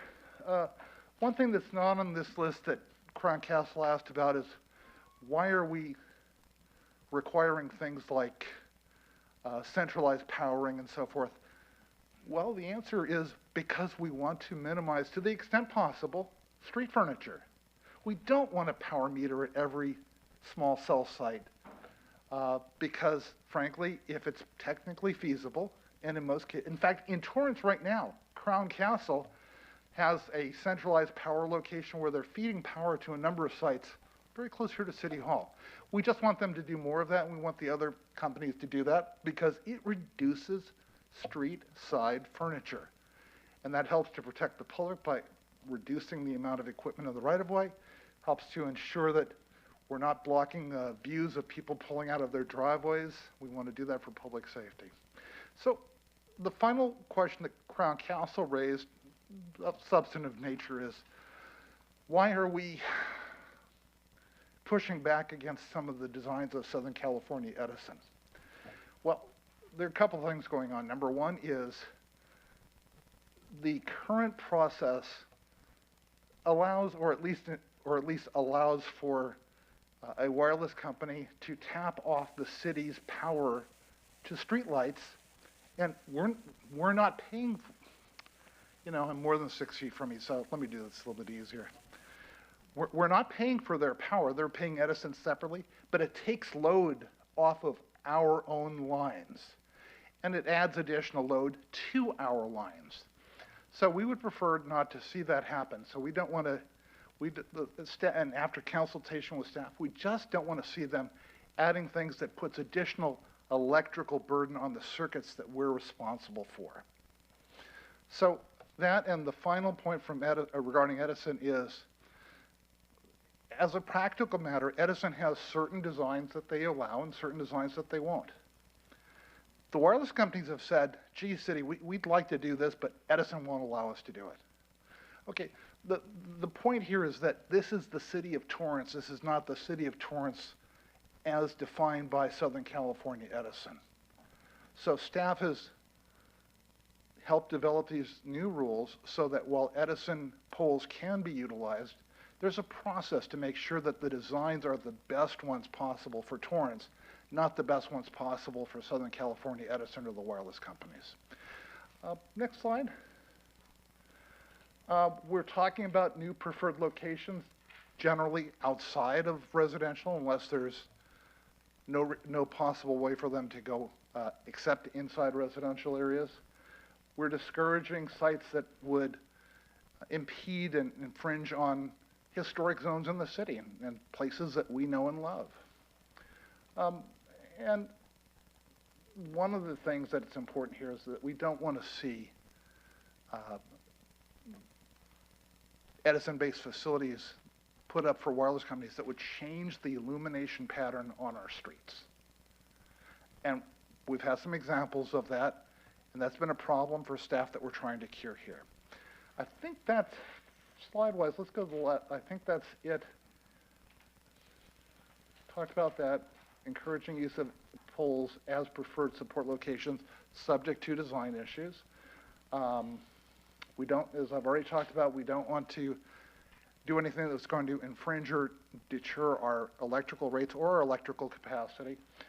And we are discouraging new non-replacement poles, sitting poles. Crown finally asked, well, why aren't we making all of our street lights, our traffic signals and so forth available?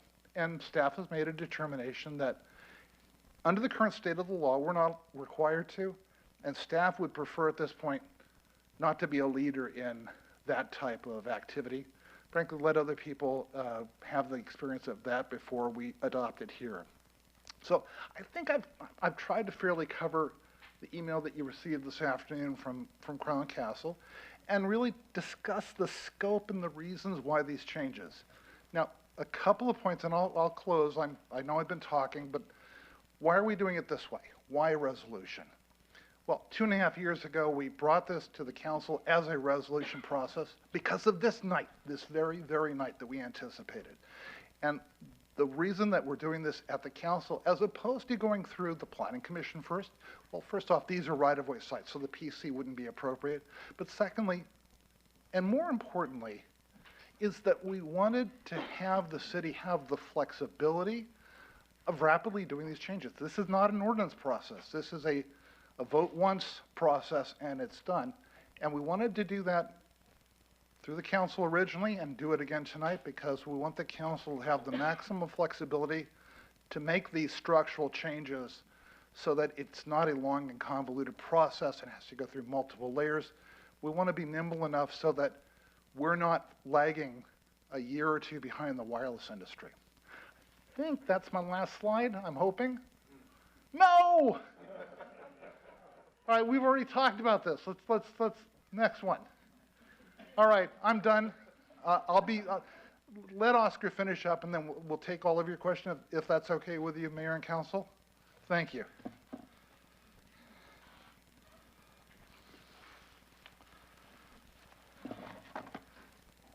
Take it home.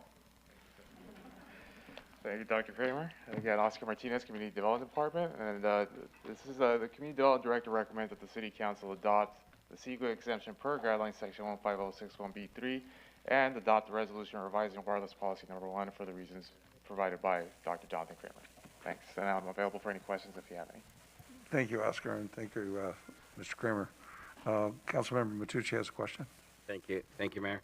I think in the past we discussed our ability to restrict these type of installations close to residential, and if I recall correctly, there was some state legislature that kind of prohibits us from putting those restrictions. Is that a true statement, or? We have, in the current version and this version as well, provided what we call the safety valve, which is that if we just had a straight prohibition, we would potentially violate federal law because we'd be prohibiting or having the effect of prohibiting the provision of wireless service. But by having the safety valve that's in here is that if they can make a showing that this is the only place that they can do their whatever it is, then that overrides the general prohibition. Okay, so in other words, if we were to say, because there's some power poles that are literally like 10 feet away from somebody's bedroom, would that be something that we can regulate? In other words, it can't be within 100 feet of a living quarter. Something like that. We're in the aesthetics business. That's really what the federal government allows us to do. And these regulations talk about aesthetics and safety as well. But when we talk about safety, we're talking about electrical code safety, noise safety, radio frequency emission safety, things like that. We are absolutely empowered under state law to say, you know what, I want you to move down a pole. It's a less intrusive location. And then we'll go through the process. They'll make their arguments pro and con. And in the past, they have moved locations at the city's request. So this isn't a big change, but it's a change that clarifies and codifies the staff's ability to do this process to protect against intrusive sites that are 10 feet away from someone's window. Okay, because some of the verbiage that was used earlier was that we prefer, but when it comes to installing these things, I'm sure the company that's installing them doesn't really care where they're put. They're just there to put them in, and that's it. But I think as a city, we should have the ability to at least restrict the ones that are literally 10 feet away from somebody's bedroom. We have the ability to engage an applicant to say, we don't think this is the best location aesthetically. We think that moving it over here, and it's regardless of what the industry says, it's pretty difficult for them to say moving it 50 feet is going to really end the world as they know it today. So we want to make sure that staff continues to have the tools and more effectively have those tools to do that type of negotiation. I mean, I would definitely, support this. It's just I want to just make sure that we still have the ability to restrict some of those, maybe not in the verbiage in here, but at least have that flexibility to be able to push it, one pole down the street. We still have the authority. If the state comes back or the federal government comes back in and says something different, we may be back in front of you as well. But again, that's one of the reasons why the genius of the process of doing this by resolution, as opposed to the long ordinance process, which delays stuff, is so that we can rapidly respond to those types of changes in law and regulation in the future. Thank you. Thank you, Mayor. Councilmember Chen. Thank you, Mayor. I just have a few questions. I think there's some of the slides Dr. Kramer referred to in responding to Crown Castle's comments, where we did this because due to past experience, I will call it non-compliance, maybe for lack of a better word. When I go outside running in the past, especially last year, I saw a lot of integration of what I believe were 5G cell sites around my neighborhood. How do we know if somebody there is putting on these rectangular boxes on them, if they are putting them in the right places or not? Does the city? We don't have people driving around checking, do we? That's what I'm trying to wonder. How do we know? This is a situation that's very common in many jurisdictions, but we also don't have people going around to see if someone's building a second story without permits. This is an issue where we presume that people follow the law. And if they don't and they get caught, and eventually they will, and I'll tell you why in a moment, but if they don't follow the law, there's a penalty to pay. The reason that they will come, frankly, and expose their practices is because at some point they're going to need to make modifications that will require a city permit. So if they build something that doesn't comply with their permits that were issued by the city, which is not unusual, to use a double negative, we do catch them. In fact, we have caught them here in Torrance, and to the carrier's credit, where they have had problems living up to their obligations, they're now working hard to try and correct that past history. But there isn't a way that I know of to ensure proper behavior in wireless companies or in people in general. I understand. And that's what I was wondering. When we put this policy together, does that have teeth to it? That was really, I understand the situation. Just the way we responded, I didn't know they continue. In terms of what Councilman Tucci talked about, I remember the last time you were here, we had this moratorium. Yep. And I thought, if the city attorney could correct me if I'm wrong, subsequently, I think he sent us a memo afterwards, I don't know, it was months later, and I thought the memo, pretty much in my summary, was that the FCC had this certain policy, and basically whatever we decided, they had the right to do what they wish. Yeah. Is that the good summary? I don't know. Well, what the FCC said is, cities, you can have your little moratoriums if you'd like, but it won't stop the shot clock.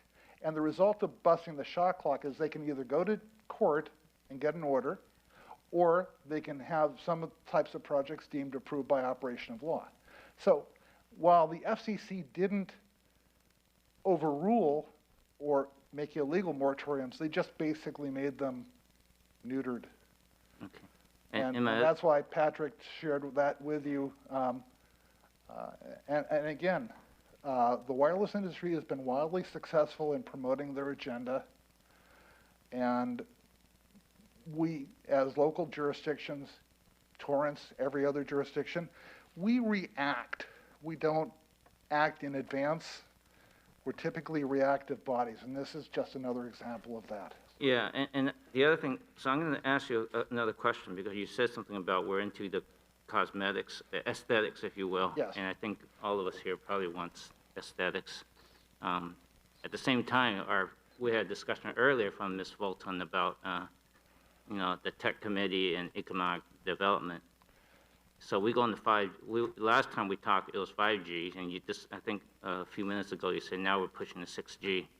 Would it be correct, as we go to 5G, 6G, that the frequency is actually increasing? Okay, 5G is being deployed today. 6G is on the design boards already. Even before 5G is really even much deployed. That's just because the wireless industry is planning that much further in advance. And let me interrupt you quickly. All I'm saying is, it's just a yes or no question. Okay. Is the frequency getting higher in terms of? Yes. Okay, so as the frequency go higher, and the reason I'm going to tie this back together so we get a better understanding, I think, where we're potentially getting into. When we're talking about developing tech committees, innovation, one of the sort of complaints in that Ms. Fulton was that sometimes cities are too rigid in their old ways. In order for us to be in the 21st century and we go, as frequency goes higher, if I remember my physics, the power level doesn't travel as far. Correct. Meaning you need more, the cell tower used to be this far apart. As you increase in frequency, to make these things continue to work, you're forced to have towers closer. You're Otherwise, 100% they won't right work. on. So if we want our business community to leverage our high-speed Internet of Things, proactively, we should be looking at helping these sites, even in the spirit of aesthetics, where to put these. Because if you just say, you can't put it here, you got to put it another block away, you don't have enough signal, so these things will not work, right? Councilman, Danny Santana, Assistant City Manager, this proposed modification achieves that. It prioritizes those areas as our priority one. It identifies pre-designs that would be approved by right and allowed to proceed immediately through a ministerial process, saving them the discretionary process that at times, if they don't provide a completed application with all the associated technical appendices, can drag out, especially if you have an unwilling applicant to comply with the ordinance and standards the resolution and standards that this body hands to staff to implement out in the field. Okay. Perfectly right, 100%. And my last question is safety, because I think most community members are really concerned, having a cell tower closer, and then it's close to my house, and am I going to get, brain cancer? When you say, when you had to think about measuring the RF energy, I think annually, is it just a yes and no report they give us, or they're going to have to provide actual data? Here it is, this is what the measured data is. What do you anticipate? Well, that's a yes to both question and answer. When an applicant comes in and makes an application to the city, they have to provide all of the technical data, the RF safety data, which in fact our firm reviews for the city. And then in between modifications, they have to certify ongoing compliance. And then when they come back for modification, they have to do a new RF safety report, which we review. Okay. All right, thank you very much. Thank you. Any other questions from the council? Well, to say the wireless industry has a tremendous lobby because they had gone through the state of California, through the Assembly and Senate, and it was going to the governor's desk, and the governor vetoed it at our request. And but then they went right to Washington, D.C., and the FCC just trumped everything. So that's why we even had to do anything. We have to keep on top of it, and thank you, Mr. Kramer, for keeping us on top of that. Thank you, Mr. Mayor, council members. That's certainly something we need to be on top of. No further questions. We'll take a motion. I think we need a number and title. Your Honor, this is resolution number 2021-77, a resolution of the City Council of the City of Torrance, California, adopting policies, procedures, standards, and limitations for submittal and review of small wireless facilities citywide as set forth in Torrance Municipal Code Section 92.39.020 by amending wireless policy number 1.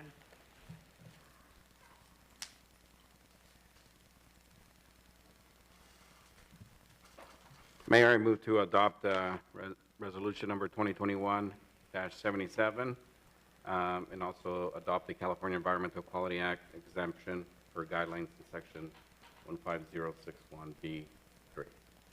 I second. Start voting, please.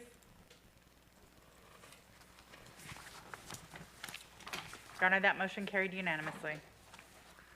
Thank you. That brings us to item 10A. Now is the time and the place for the hearing on agenda item 10A. A recommendation of the Community Development Director and the Planning Commission that the City Council adopt an ordinance repealing and adding sections to Division 8, Chapter 8, and adding Chapter 11 to Division 9 of the Torrance Municipal Code, regulating the use of signs in the City of Torrance, as well as approving ordinance summaries for publication. Ms. Clerk, has this matter been advertised? Yes, Your Honor, it has. Thank you. Is there a staff presentation? There is.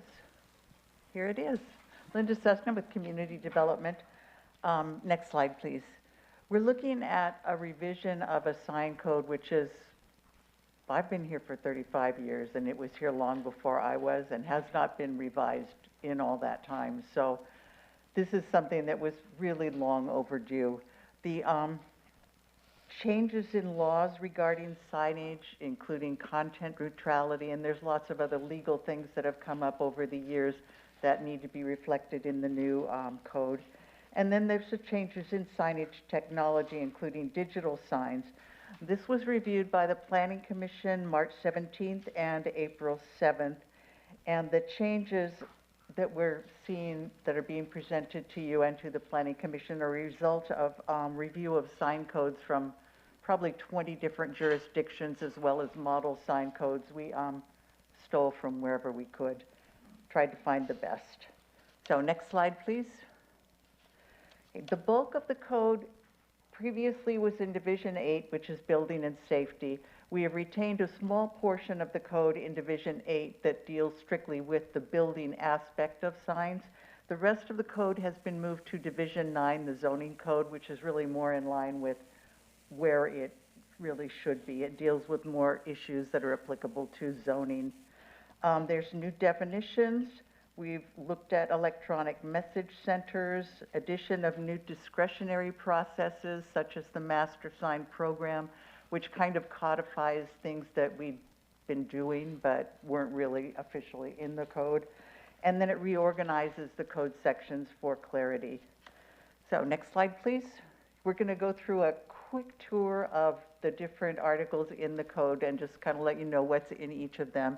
Article 1 is the scope of chapter, and this is kind of a statement of intent that talks about why we do this, why we are looking at signs, what's the purpose, what are the benefits, and how does this sign code achieve the goals of the city. And this is something that's new to the code, but we thought most of the codes that we looked at had something in them like this that talked about the importance of it and why we're doing it, and I think it gives us a better reason for why we are doing what we are doing. So, next slide, please. Article 2 is definitions. We've added a number of definitions to this section, a lot of different signage types, including electronic message centers, a lot of different temporary sign types that didn't exist, such as inflatables, all kinds of different things. We've also added something regarding sign twirlers or mascot signs. And then we put in a definition that clarified presumed ownership and responsibility for signs. And that was something that we found very important in terms of assessing who is responsible for putting up a sign that is illegal. And previously we really didn't, unless we saw someone actually put it up, we couldn't really proceed. So that was important for us. Now we're going to do a couple of pictures so you can see some wonderful signs. Next slide, please. Okay, the one on your left, that really tall, hideous sign, that's a sign that when the commission approved it afterwards, every single member was like, oh my God, what did we do? This is a center that would have benefited from an electronic reader board. It's tucked away, it's hidden, most of the shops aren't visible. They wanted to have a sign that would show everyone what was there, and that was just really not one of our shining moments of glory. So the next one is just a basic monument sign. This would also be considered a pole sign, pole or monument sign, the tall one. The next slide, please. This is a sign that is a multi-tenant sign that is much more effective, much more attractive. And again, that would be considered a monument sign. Next slide, please. Okay, Pep Boys, we've got a roof sign and a wall sign. Roof signs we tend to try and move away from. They're not as popular as they used to be. And then we've got another tall monument sign on the other picture. Next slide, please. We've got a couple of different murals. This one's a mural sign, and next slide, please. This one, again, a mural sign. And then one more slide, please. This one is just a mural, and we've got definitions in the code that discuss murals because we've never really addressed them in the code either. Okay, next slide, please. Okay, Article 3, sign permits and fees. A lot of this is the same as it was previously. We have added language at the top that talks about why we want people to get permits for signs, and then the required information for a permit. It also specifies signs that don't require permit and discusses non-conforming signs and the permitting or non-permitting thereof. Next slide, please. Article 4 is area of sign, and this is pretty much the same as the previous code sections. We looked at a lot of different codes, and really the way that we were doing it seemed to be the cleanest and just the easiest. People were doing things based on speed of traffic in the road, and we're like, no, we don't want to do that. That would just require too much math, among other things. So it describes the methods used to measure sign area per development and per sign. And the discretionary processes that we've added to the code will allow people to expand on the actual code definition of how much signage you can have for a specific development. Previously, we have allowed for people to go over what's allowed by code, but we didn't have anything that was really codified that let us do that officially. Patrick's giving me the evil eye, right? So then this section, if a project meets these requirements, this is an over-the-counter kind of permit.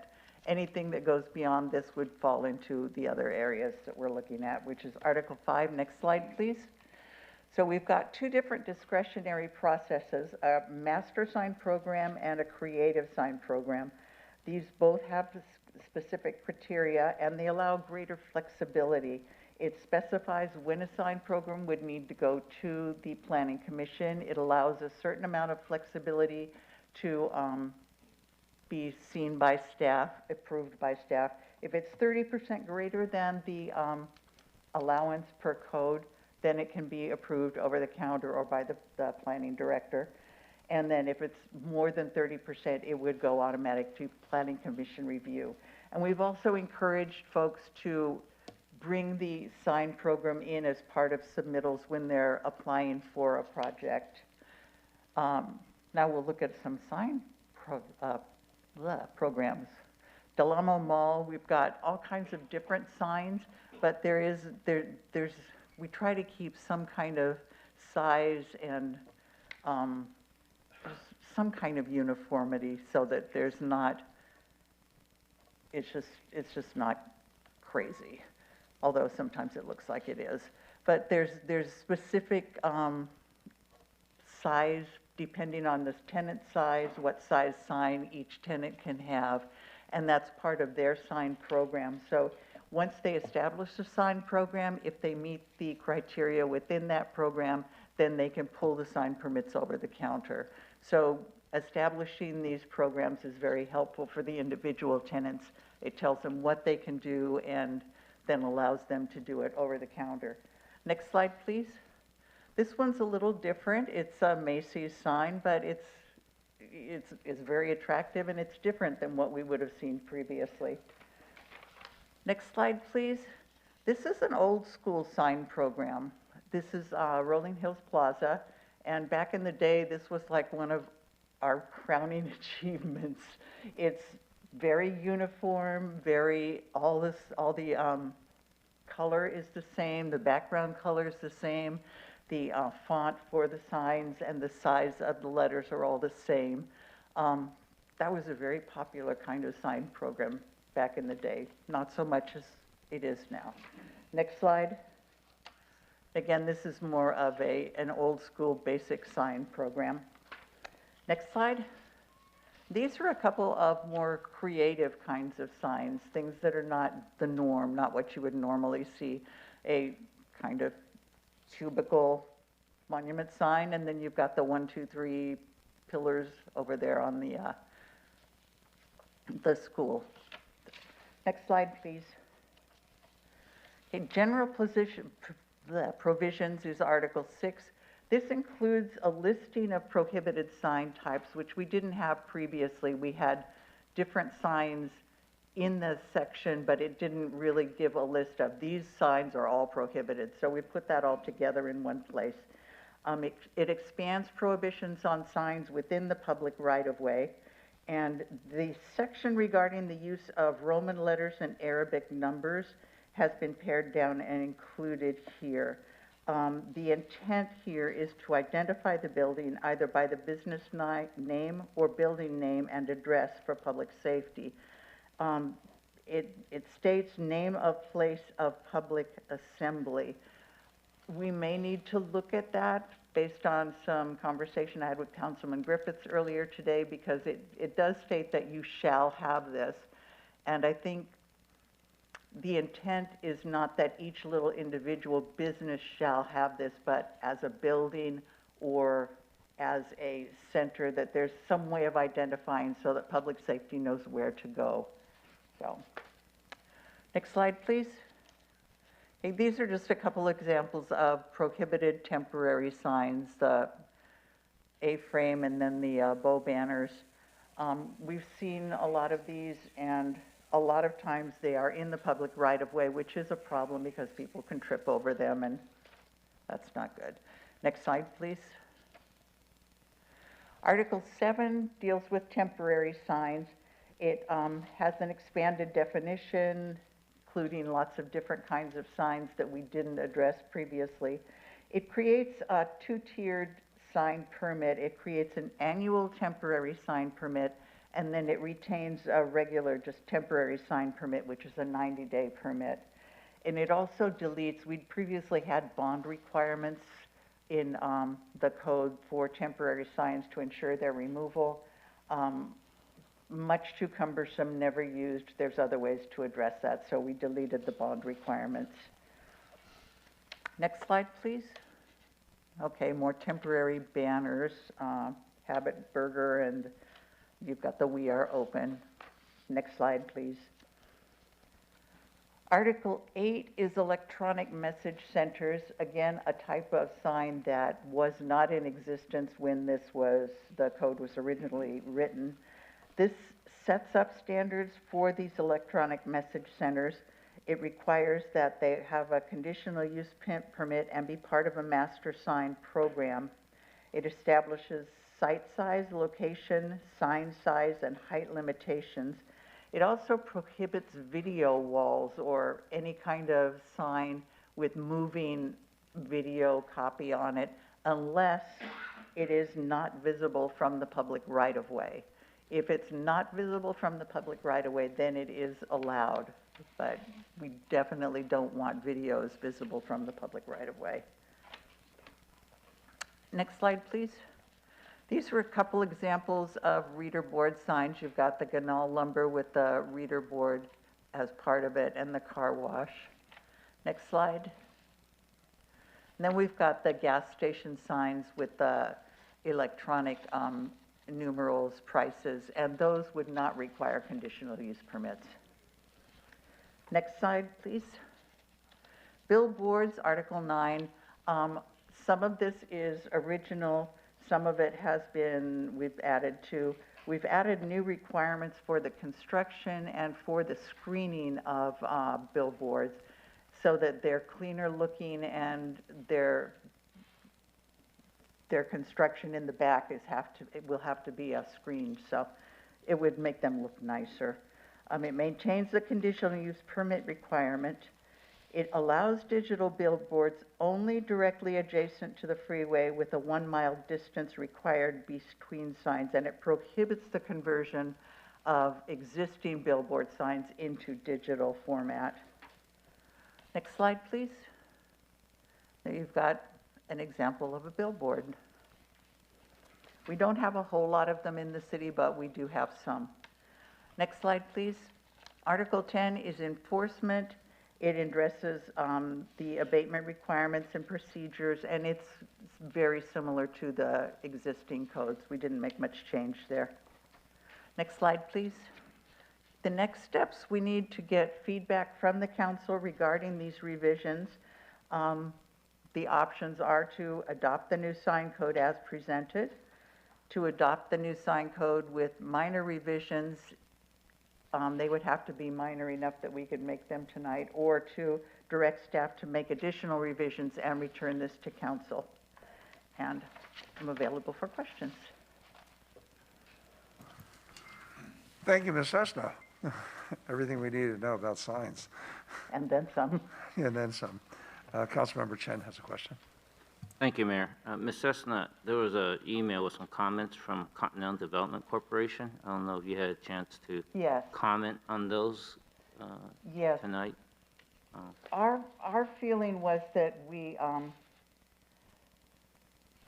believe that in most cases, any development that's going to have an electronic message center is going to be large enough that they're going to exceed that 30%, and they're going to be subject to a planning commission review in any case. So we weren't really enthused about just letting the electronic message centers go without planning commission review. Okay, so do you mind flipping back to that chart of the gas station? I think it's the Sinclair gas station that had the price. Yeah, right there. Yeah. So if that owner decides to, I'm just making this up, take up the real estate where it says Sinclair, the little brontosaurus there, and replace it with the electronic sign there, would they be able to do that, or they need to get some kind of a... They would need to have that reviewed. Gas station signs with just the prices electronically do not require planning commission review. But any other sign that is an electronic message center would require review. Councilman, Danny Santana, Assistant City Manager. One of the concerns from staff's perspective is what kind of prevalence do you want to see of these signs? And if it is allowed either by right or at a ministerial process, you likely will see more of them. That's one of the reasons why the original recommendation included a conditional use permit review to ensure that not only adjacent property owners, but also a policymaking body or reviewing body has an opportunity to review these requests and ensure that they are appropriate for the area. Yeah, I just imagine going in the future, these digital signs, it's simpler for businesses to update. My question is in terms of electronic, you call it electronic message, EMCS. So at the Lama Mall overpass on Carson Street, I think I drive by there every day. The big, I think it's over the restaurant. They have these big signs.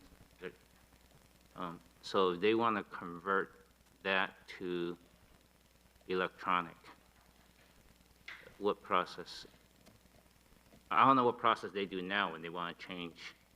You know which one I'm talking about, right? Yes, on the Carson overpass. Yeah. Would that go through a conditional use permit to change it over to an electronic one? Or Per the code as it is written now, yes, it would.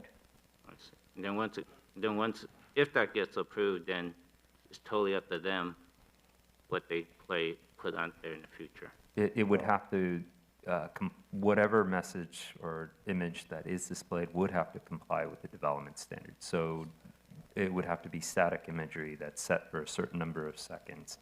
It would not accommodate the video concept that you may have seen in other areas.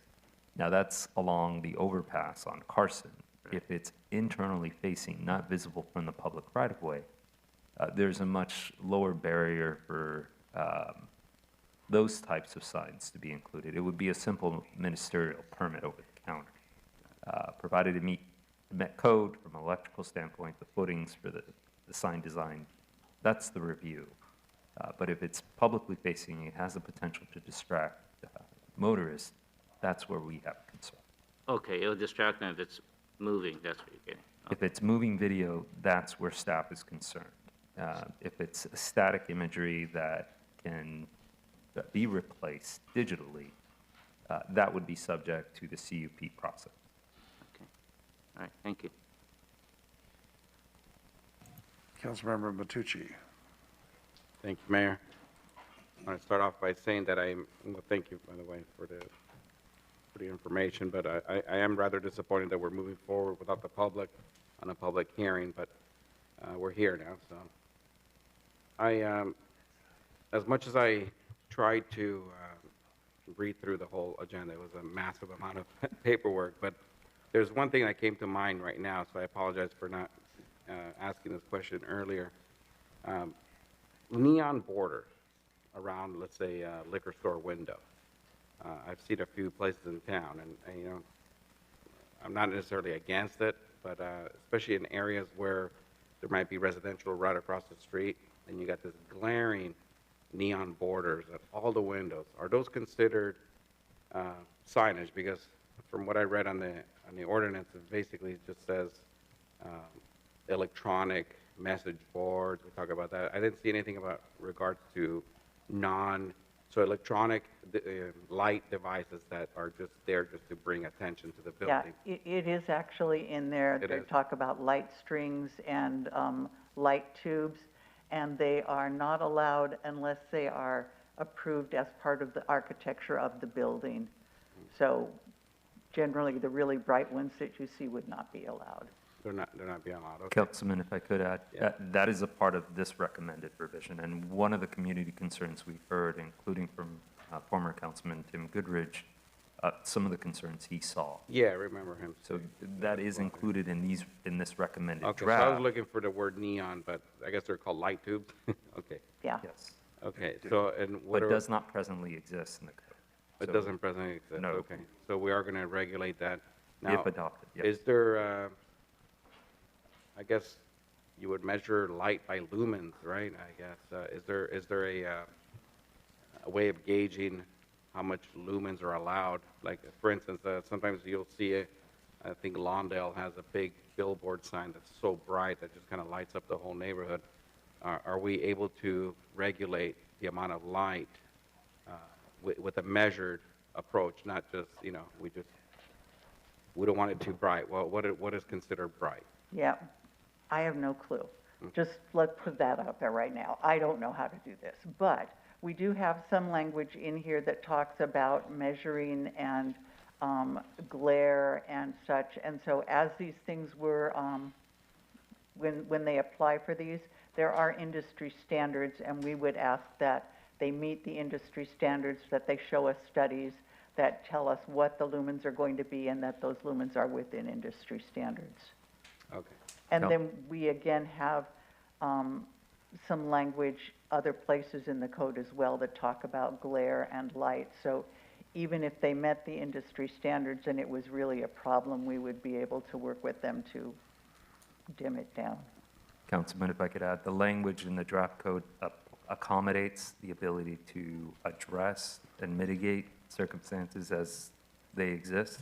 After someone implements something, there can be things that we did not consider previously, and this draft ordinance would allow us to revisit those and address them to comply with the code. That's part of the reason why these policy statements were so important to include in the forward. Secondly, there is a way to regulate via foot candles. There is not a recommendation on a max foot candle, because many times it's dependent on where that light fixture or the band is placed, how far in, how close that proximity is to the right-of-way. There's a lot of varying factors, and rather than tie us to one particular foot candle that may not apply universally or provide the flexibility that new developments may need moving forward to make appropriate investments, We'd rather learn this a little bit better, but still have the provisions in code to allow staff to respond and mitigate as needed. Okay, okay. And last, a strobe light. There is an annoying store that used to be on the PCH, not in Torrance, a different city, that had a strobe light going, like a dance club. And they would put that at night just to attract attention, but it would really just be annoying for the whole neighborhood. And it stayed like that for many, many years. So that would be considered a nuisance? That would be considered under prohibited signs I, rotating, moving, changing, or blinking signs. So that would be prohibited. Covered, okay. Again, I apologize for not asking these questions earlier. All right, thank you. Thank you, Mayor. Councilmember Griffith. Thank you, Mayor. Ms. Cessna, I appreciate I know you put a lot of work into this. It's a complicated situation. You and I go way, way back on this. I spent 8 years with you as the liaison on the Environmental Quality Energy Conservation Commission, where that commission at that time had the duties of overseeing sign hearings and other discussions. So I've spent a lot of time talking about signs with you and learned a lot in the process. And one of the things I learned in all those years, environmental, and then that moved to planning, kind of along with my moving to planning. One of the things that I really learned in our sign efforts is that Torrance wants to set itself as being better than the average city in how we manage our signs. And similar to what we've talked about with our graffiti programs and things like that, when you enter our city, you can tell you've entered a different city compared to many of the cities surrounding us. And our sign program is a big, big part of why, when you enter Torrance, it doesn't look so trashy, if I can use that word. Some of the signs that are allowed in our neighboring cities, we just never would like to allow, and our ordinance have really upheld that belief that our city would like to stand up above the rest of the cities in how we manage our signs. And it's not because Torrance is anti-business. We think we set ourselves up to a higher aesthetic as far as what we view as acceptable, what we drive around in our community and see. And so in that regard, I really think that you've done a great job in putting together a great program that I think lives up to that heritage of signage in our city. And so I think that in that vein, I would like to make one addition to the prohibited signs. And I think that personally, and I've talked to a lot of people that think that a freeway sign would be a sign that is not go along with that aesthetic that Torrance is. And I would like to see any freeway billboards be on the prohibited list. I don't think that's something that would be a good look for our city, and I'd like to, if my colleagues concur, would like to make that suggestion. And if for some reason it does move forward with the ability to put in freeway billboards, I'd like to see the distance from residential properties be greater than 200 feet. I know if I lived 200 feet from one of these giant freeway billboards, I wouldn't want that sign 200 feet away from me. So I'd like to see that number increased to at least double that. Those are my suggestions and comments, but otherwise, thank you so much for your efforts on this. Councilmember Ashcroft. Thank you, and thank you for the time you spent with me today. Lots of material, and as I told you and you agreed, you've probably slept and eaten with this whole thing and know it much better than I do. I have a comment that would piggyback on what Councilman Griffiths said. There was an article in the LA Times in June of 2018, and it talked about digital billboards, and in 2018, they had nearly tripled along the California freeways. And there was a gentleman by the name of Jerry Wachtel. He was a traffic and safety expert who has done research for Caltrans and also the National Cooperative Highway Research Program. And he's totally opposed to digital freeway billboards. And he said that there is no doubt that it, meaning freeway signs, would add to distracted driving.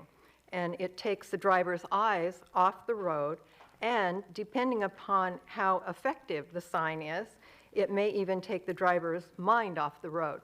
And I thought about it, and I thought when I'm driving down the 405 freeway, especially by Howard Hughes Center, there's a lot going on there. And I'm kind of happy sometimes if the traffic is there and I'm going slower because I can read all the signs. But then if you're traveling fairly fast, you can't read the signs, and it is distracting. And sign blight bothers me, as we've talked about. And you've been very good at coming up with ways to get around sign blight. But I feel that we as the city of Torrance not having any billboards on our stretch of the freeway there, and especially anything that is digitized or message board, would be a detriment to the city. I think it cheapens the look. So I would agree with Councilman Griffiths in removing that part and having it not available at all. But the rest I totally back and say thank you for the job. Okay, I probably need to clarify something here because there are two types of freeway signs.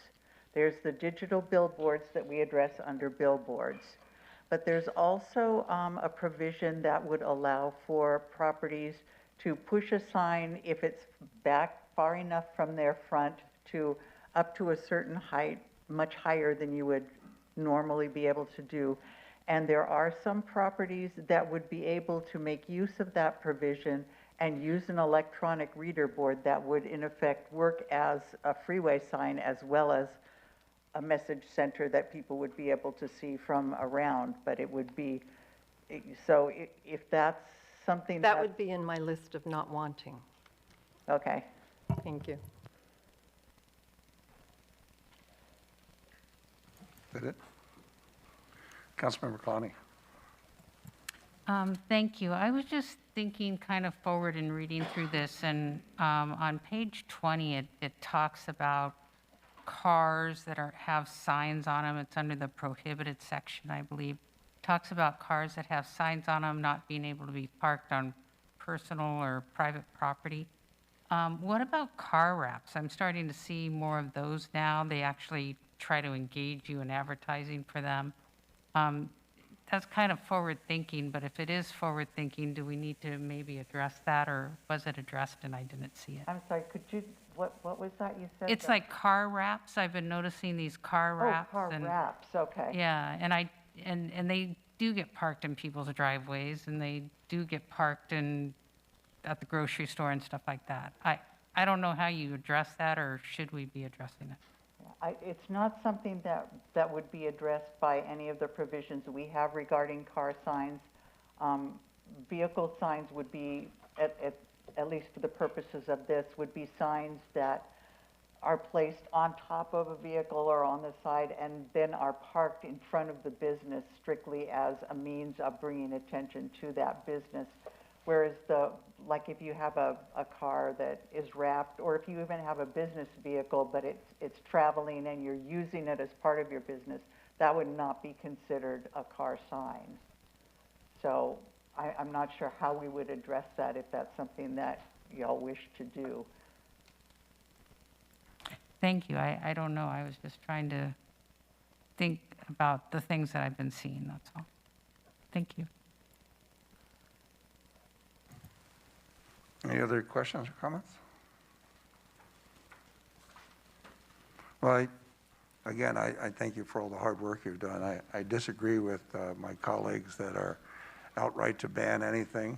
Regulating things are much better than banning anything because you have much more control over it.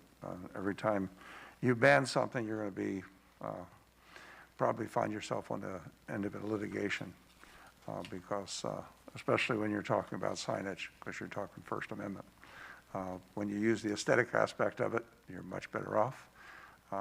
And I think the freeway signage that was discussed has been bantered around for a few years at least, a number of years actually. And nobody gets it by right to start with.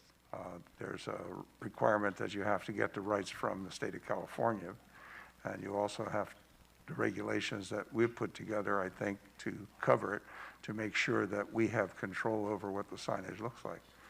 It's a very similar sign, as Mr. Chen pointed out. The signage that the the mall has on Carson, there's still names of restaurants that have been closed sitting up there. And to change that signage, they have to change that entire sign. And then if another restaurant closes, it closes. But again, I think what we talked about in there is the control of the content of what is in there through the approval process. So I think the way that it was drafted, it's gone through the commission, it's gone through a number of different hearings. I think we should just proceed with the sign ordinance the way it is right now and go on from there. And if there's nobody else to talk, then we take a motion. I have a question. Councilmember Griffiths. Yes, thank you. Curiosity, I know that we have very, very, very few billboards in the city of Torrance. And you displayed one on your slideshow that was above a gas station. When was the last time any billboard like that was approved in our city? Do we have any knowledge of that? Again, I've been here over 30 years and I haven't seen one approved. Have we I ever haven't seen one been asked litigated for. against for No. not allowing a billboard? No, no one's asked for one. Yeah. We have not had any people that have requested a billboard, knock on wood. Councilman Danny Santana, we currently do not prohibit billboards. They are subject to a Regulated. conditional use permit. But all the billboards that Deputy Director Cessna is correct, we have not had any in the last 30, 35 years that have been requested. They are not prohibited.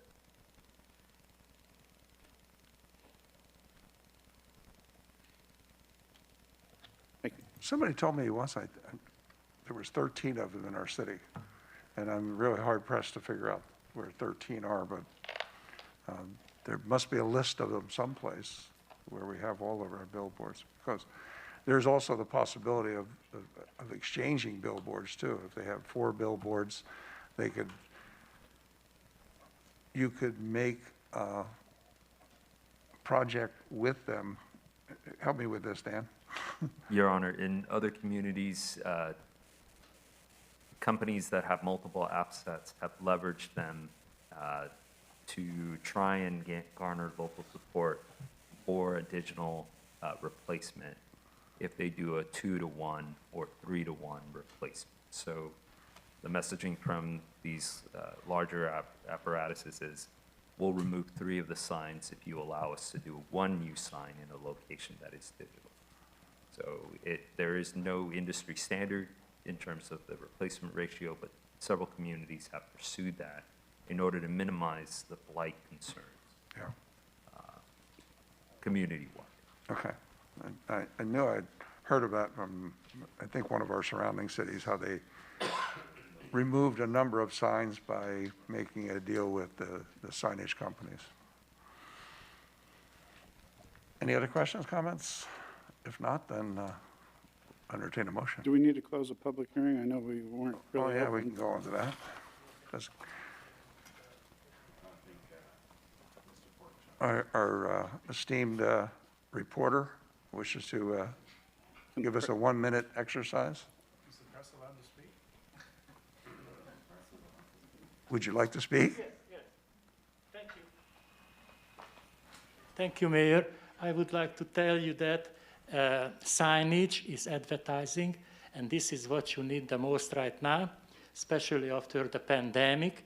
So regulating the signage, already the signage is highly regulated in Torrance, and regulating it more instead of easing it, it's bad for business.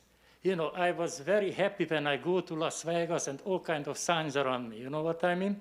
And people live in Las Vegas also, but I don't want Torrance to be a Las Vegas, I understand that, but more signage, more advertising, more business.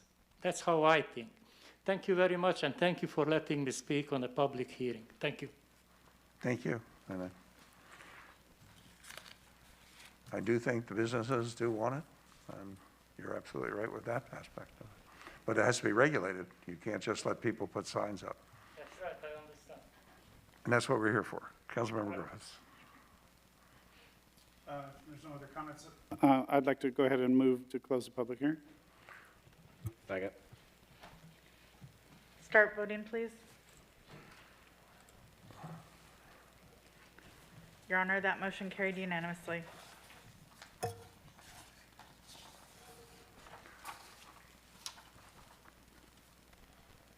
Does council wish to take action on this matter? Do we need a number? There's an ordinance. Yes, we do. Your Honor, this Do is... we have a number title? Yes, Your Honor. This is ordinance number 3895, an ordinance of the City Council of the City of Torrance, California, amending Division 8 of the Torrance Municipal Code by repealing Chapter 8 signs, adding Chapter 8 sign construction, and adding Chapter 11 signs to Division 9. Mayor, I'd like to move that we concur with the recommendation of the Planning Commission and the Community Development Department that the City Council conduct the public hearing, which we've done, adopt the California Environmental Quality exemption for the guidelines, adopt ordinance number 3895 with the following revision, and that that electronic message center digital billboards be prohibited along the freeway. And that would be my motion. And approve an ordinance summary for publication. I'll second that.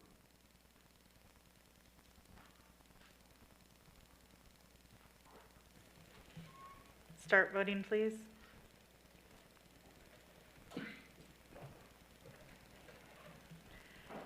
Your Honor, that motion carries with Councilmember Chen and Mayor Fury voting no.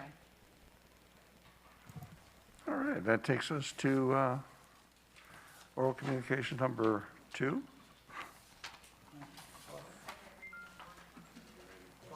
Oh, I'm sorry, 12A.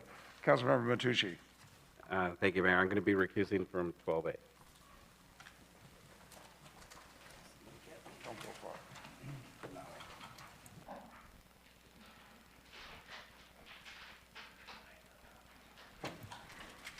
Councilmember Matucci has left the dais, so we'll call item 12A. It's a second reading. May we have a number and title? Yes, Your Honor, this is ordinance number 3893, an ordinance of the City Council of the City of Torrance, California, amending Chapter 3, Article 2 of Division 9 of the Torrance Municipal Code by amending Section 93.2.6 pertaining to business and professional offices, amending Section 93.211 pertaining to food and beverage establishments, amending Section 93.2.19 pertaining to medical dental clinics, medical professional offices, amending Section 93.2.25 pertaining to retail and service commercial uses, amending Section 93.2.25 pertaining to retail food markets, amending Chapter 3, Article 2 of Division 9 by adding a new section, 93.2.45, pertaining to parking requirements for shopping centers, amending Chapter 3, Article 2 of Division 9 by adding a new section, 93.2.46, pertaining to parking requirements for food halls, and amending Chapter 3, Article 4 of Division 9 by amending Section 93.4.24 pertaining to deviations from parking lot design requirements. Almost fell asleep on that one. I'd like to move to adopt ordinance 3893. I second. Start voting, please.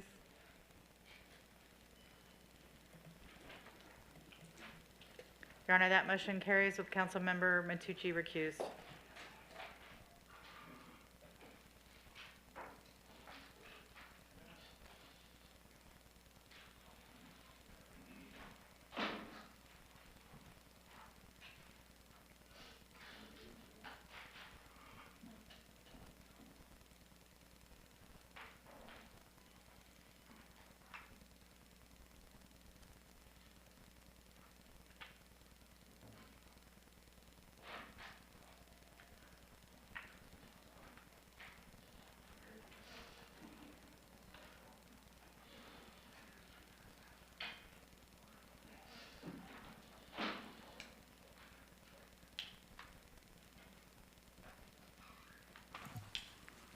Councilmember Tucci has rejoined us on the dais, and we go on to oral communication number 2.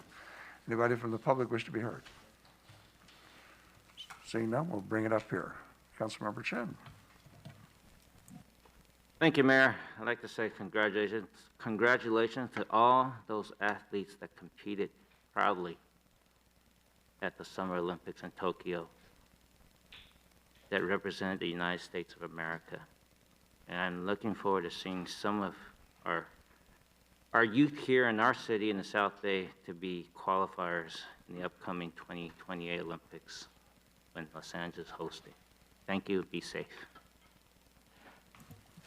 Thank you. Councilmember Griffiths. Thank you, Mayor. In line with what Councilmember Chen mentioned, I don't have the facts, and I may be wrong, but if staff can help me out, it's my understanding that there was a Torrance residents that did receive medals in the Olympics in sharpshooting, if I'm not mistaken.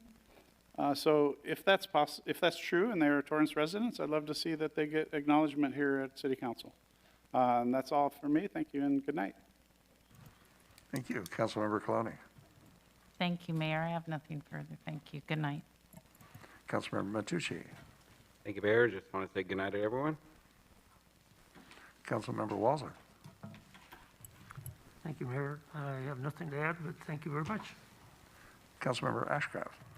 Thank you. I'd like to remind the public that this weekend is the opening of the Torrance Theater, and it's in Torrance Theater Company. They're doing Nonsense, and it's a musical presentation at the James Armstrong. Opening night is Friday. Please come. Thanks for that reminder. I got tickets.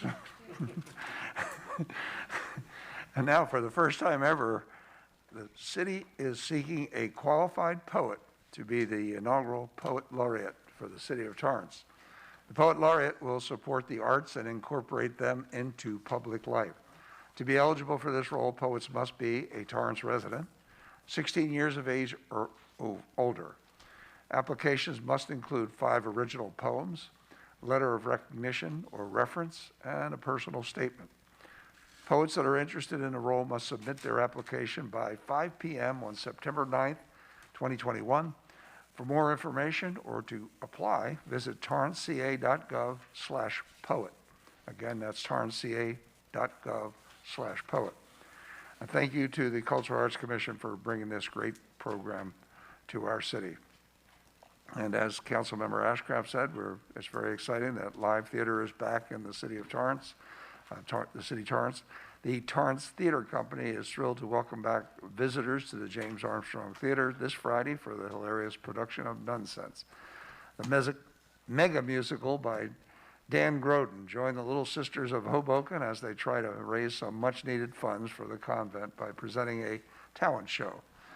Catchy tunes, tap dancing nuns, a wisecracking puppet, and some of the funniest sisters you've ever seen.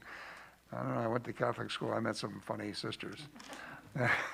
And you've been guaranteed to have a great night at the theater for everyone. Visit torrancetheatercompany.com for more information. There's also still time to check out Torrance Art Museum's newest exhibit, Ultra. It's an adventurous public art exhibit featuring more than 20 artworks that are located throughout the city. Various parks, storefronts, schools, and government buildings are home to some of the artwork. These exhibits are so unique and perfect for an Instagram post.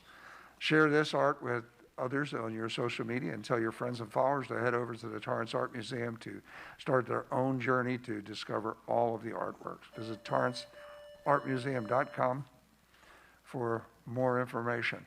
And you have to go by El Prado Park and see the light-up exhibit over there. It's really a fantastic view at night. And then I want to compliment our community. The last vaccination rates that I got as of August 6th, we have over the age of 65, we're 97.6% vaccinated in our city, which is fantastic. It's almost 100% in my book. And then the 12 plus people, and it's 12 and over, 78.3%. So clearly the 12-year-olds on up are getting their vaccinations as well. We're moving in the right direction as far as that's gone. Hopefully they'll be able to open up the vaccinations for younger children in the next couple of weeks, maybe a couple of months. But I think that's a great way to get us through this pandemic. Although California is open again, there are still more information to share concerning COVID-19. Follow the city on social media and visit torranceca.gov/COVID-19. For daily updates, tune into City Cable or torranceca.gov and watch live COVID-19 Today, Monday through Thursday at 4 p.m. and Weekends in Torrance, which airs every Friday, Saturday, and Sunday at 2 p.m. Thanks again for continued patience and supporting us in reopening responsibly. And the last one I want to do with the concurrence of my colleagues, September 11th is the 20th anniversary of 9/11. And I think we should have some kind of ceremony. And I want to remind the public that it happened at 5:46 Pacific time. That's when it started. So, I'm not adverse to getting up really early because I think the 20-year anniversary is an important thing. So we have a concurrence on that. And with that, I will say I need a motion to adjourn. We only have one version tonight. Adjournment of City Council meeting to Tuesday, August 24th, 2021 at 5:00 p.m. for closed session with regular business commencing at 6:30 p.m. in the council chambers. Tuesday, August 17th, 2021 is the council dark night. Tuesday, August 24th, 2021, council meeting will be open to the public. Second. Start voting, please. Your Honor, that motion carried unanimously. Thank you. Thank you. Good night, everyone. We'll see you in 2 weeks.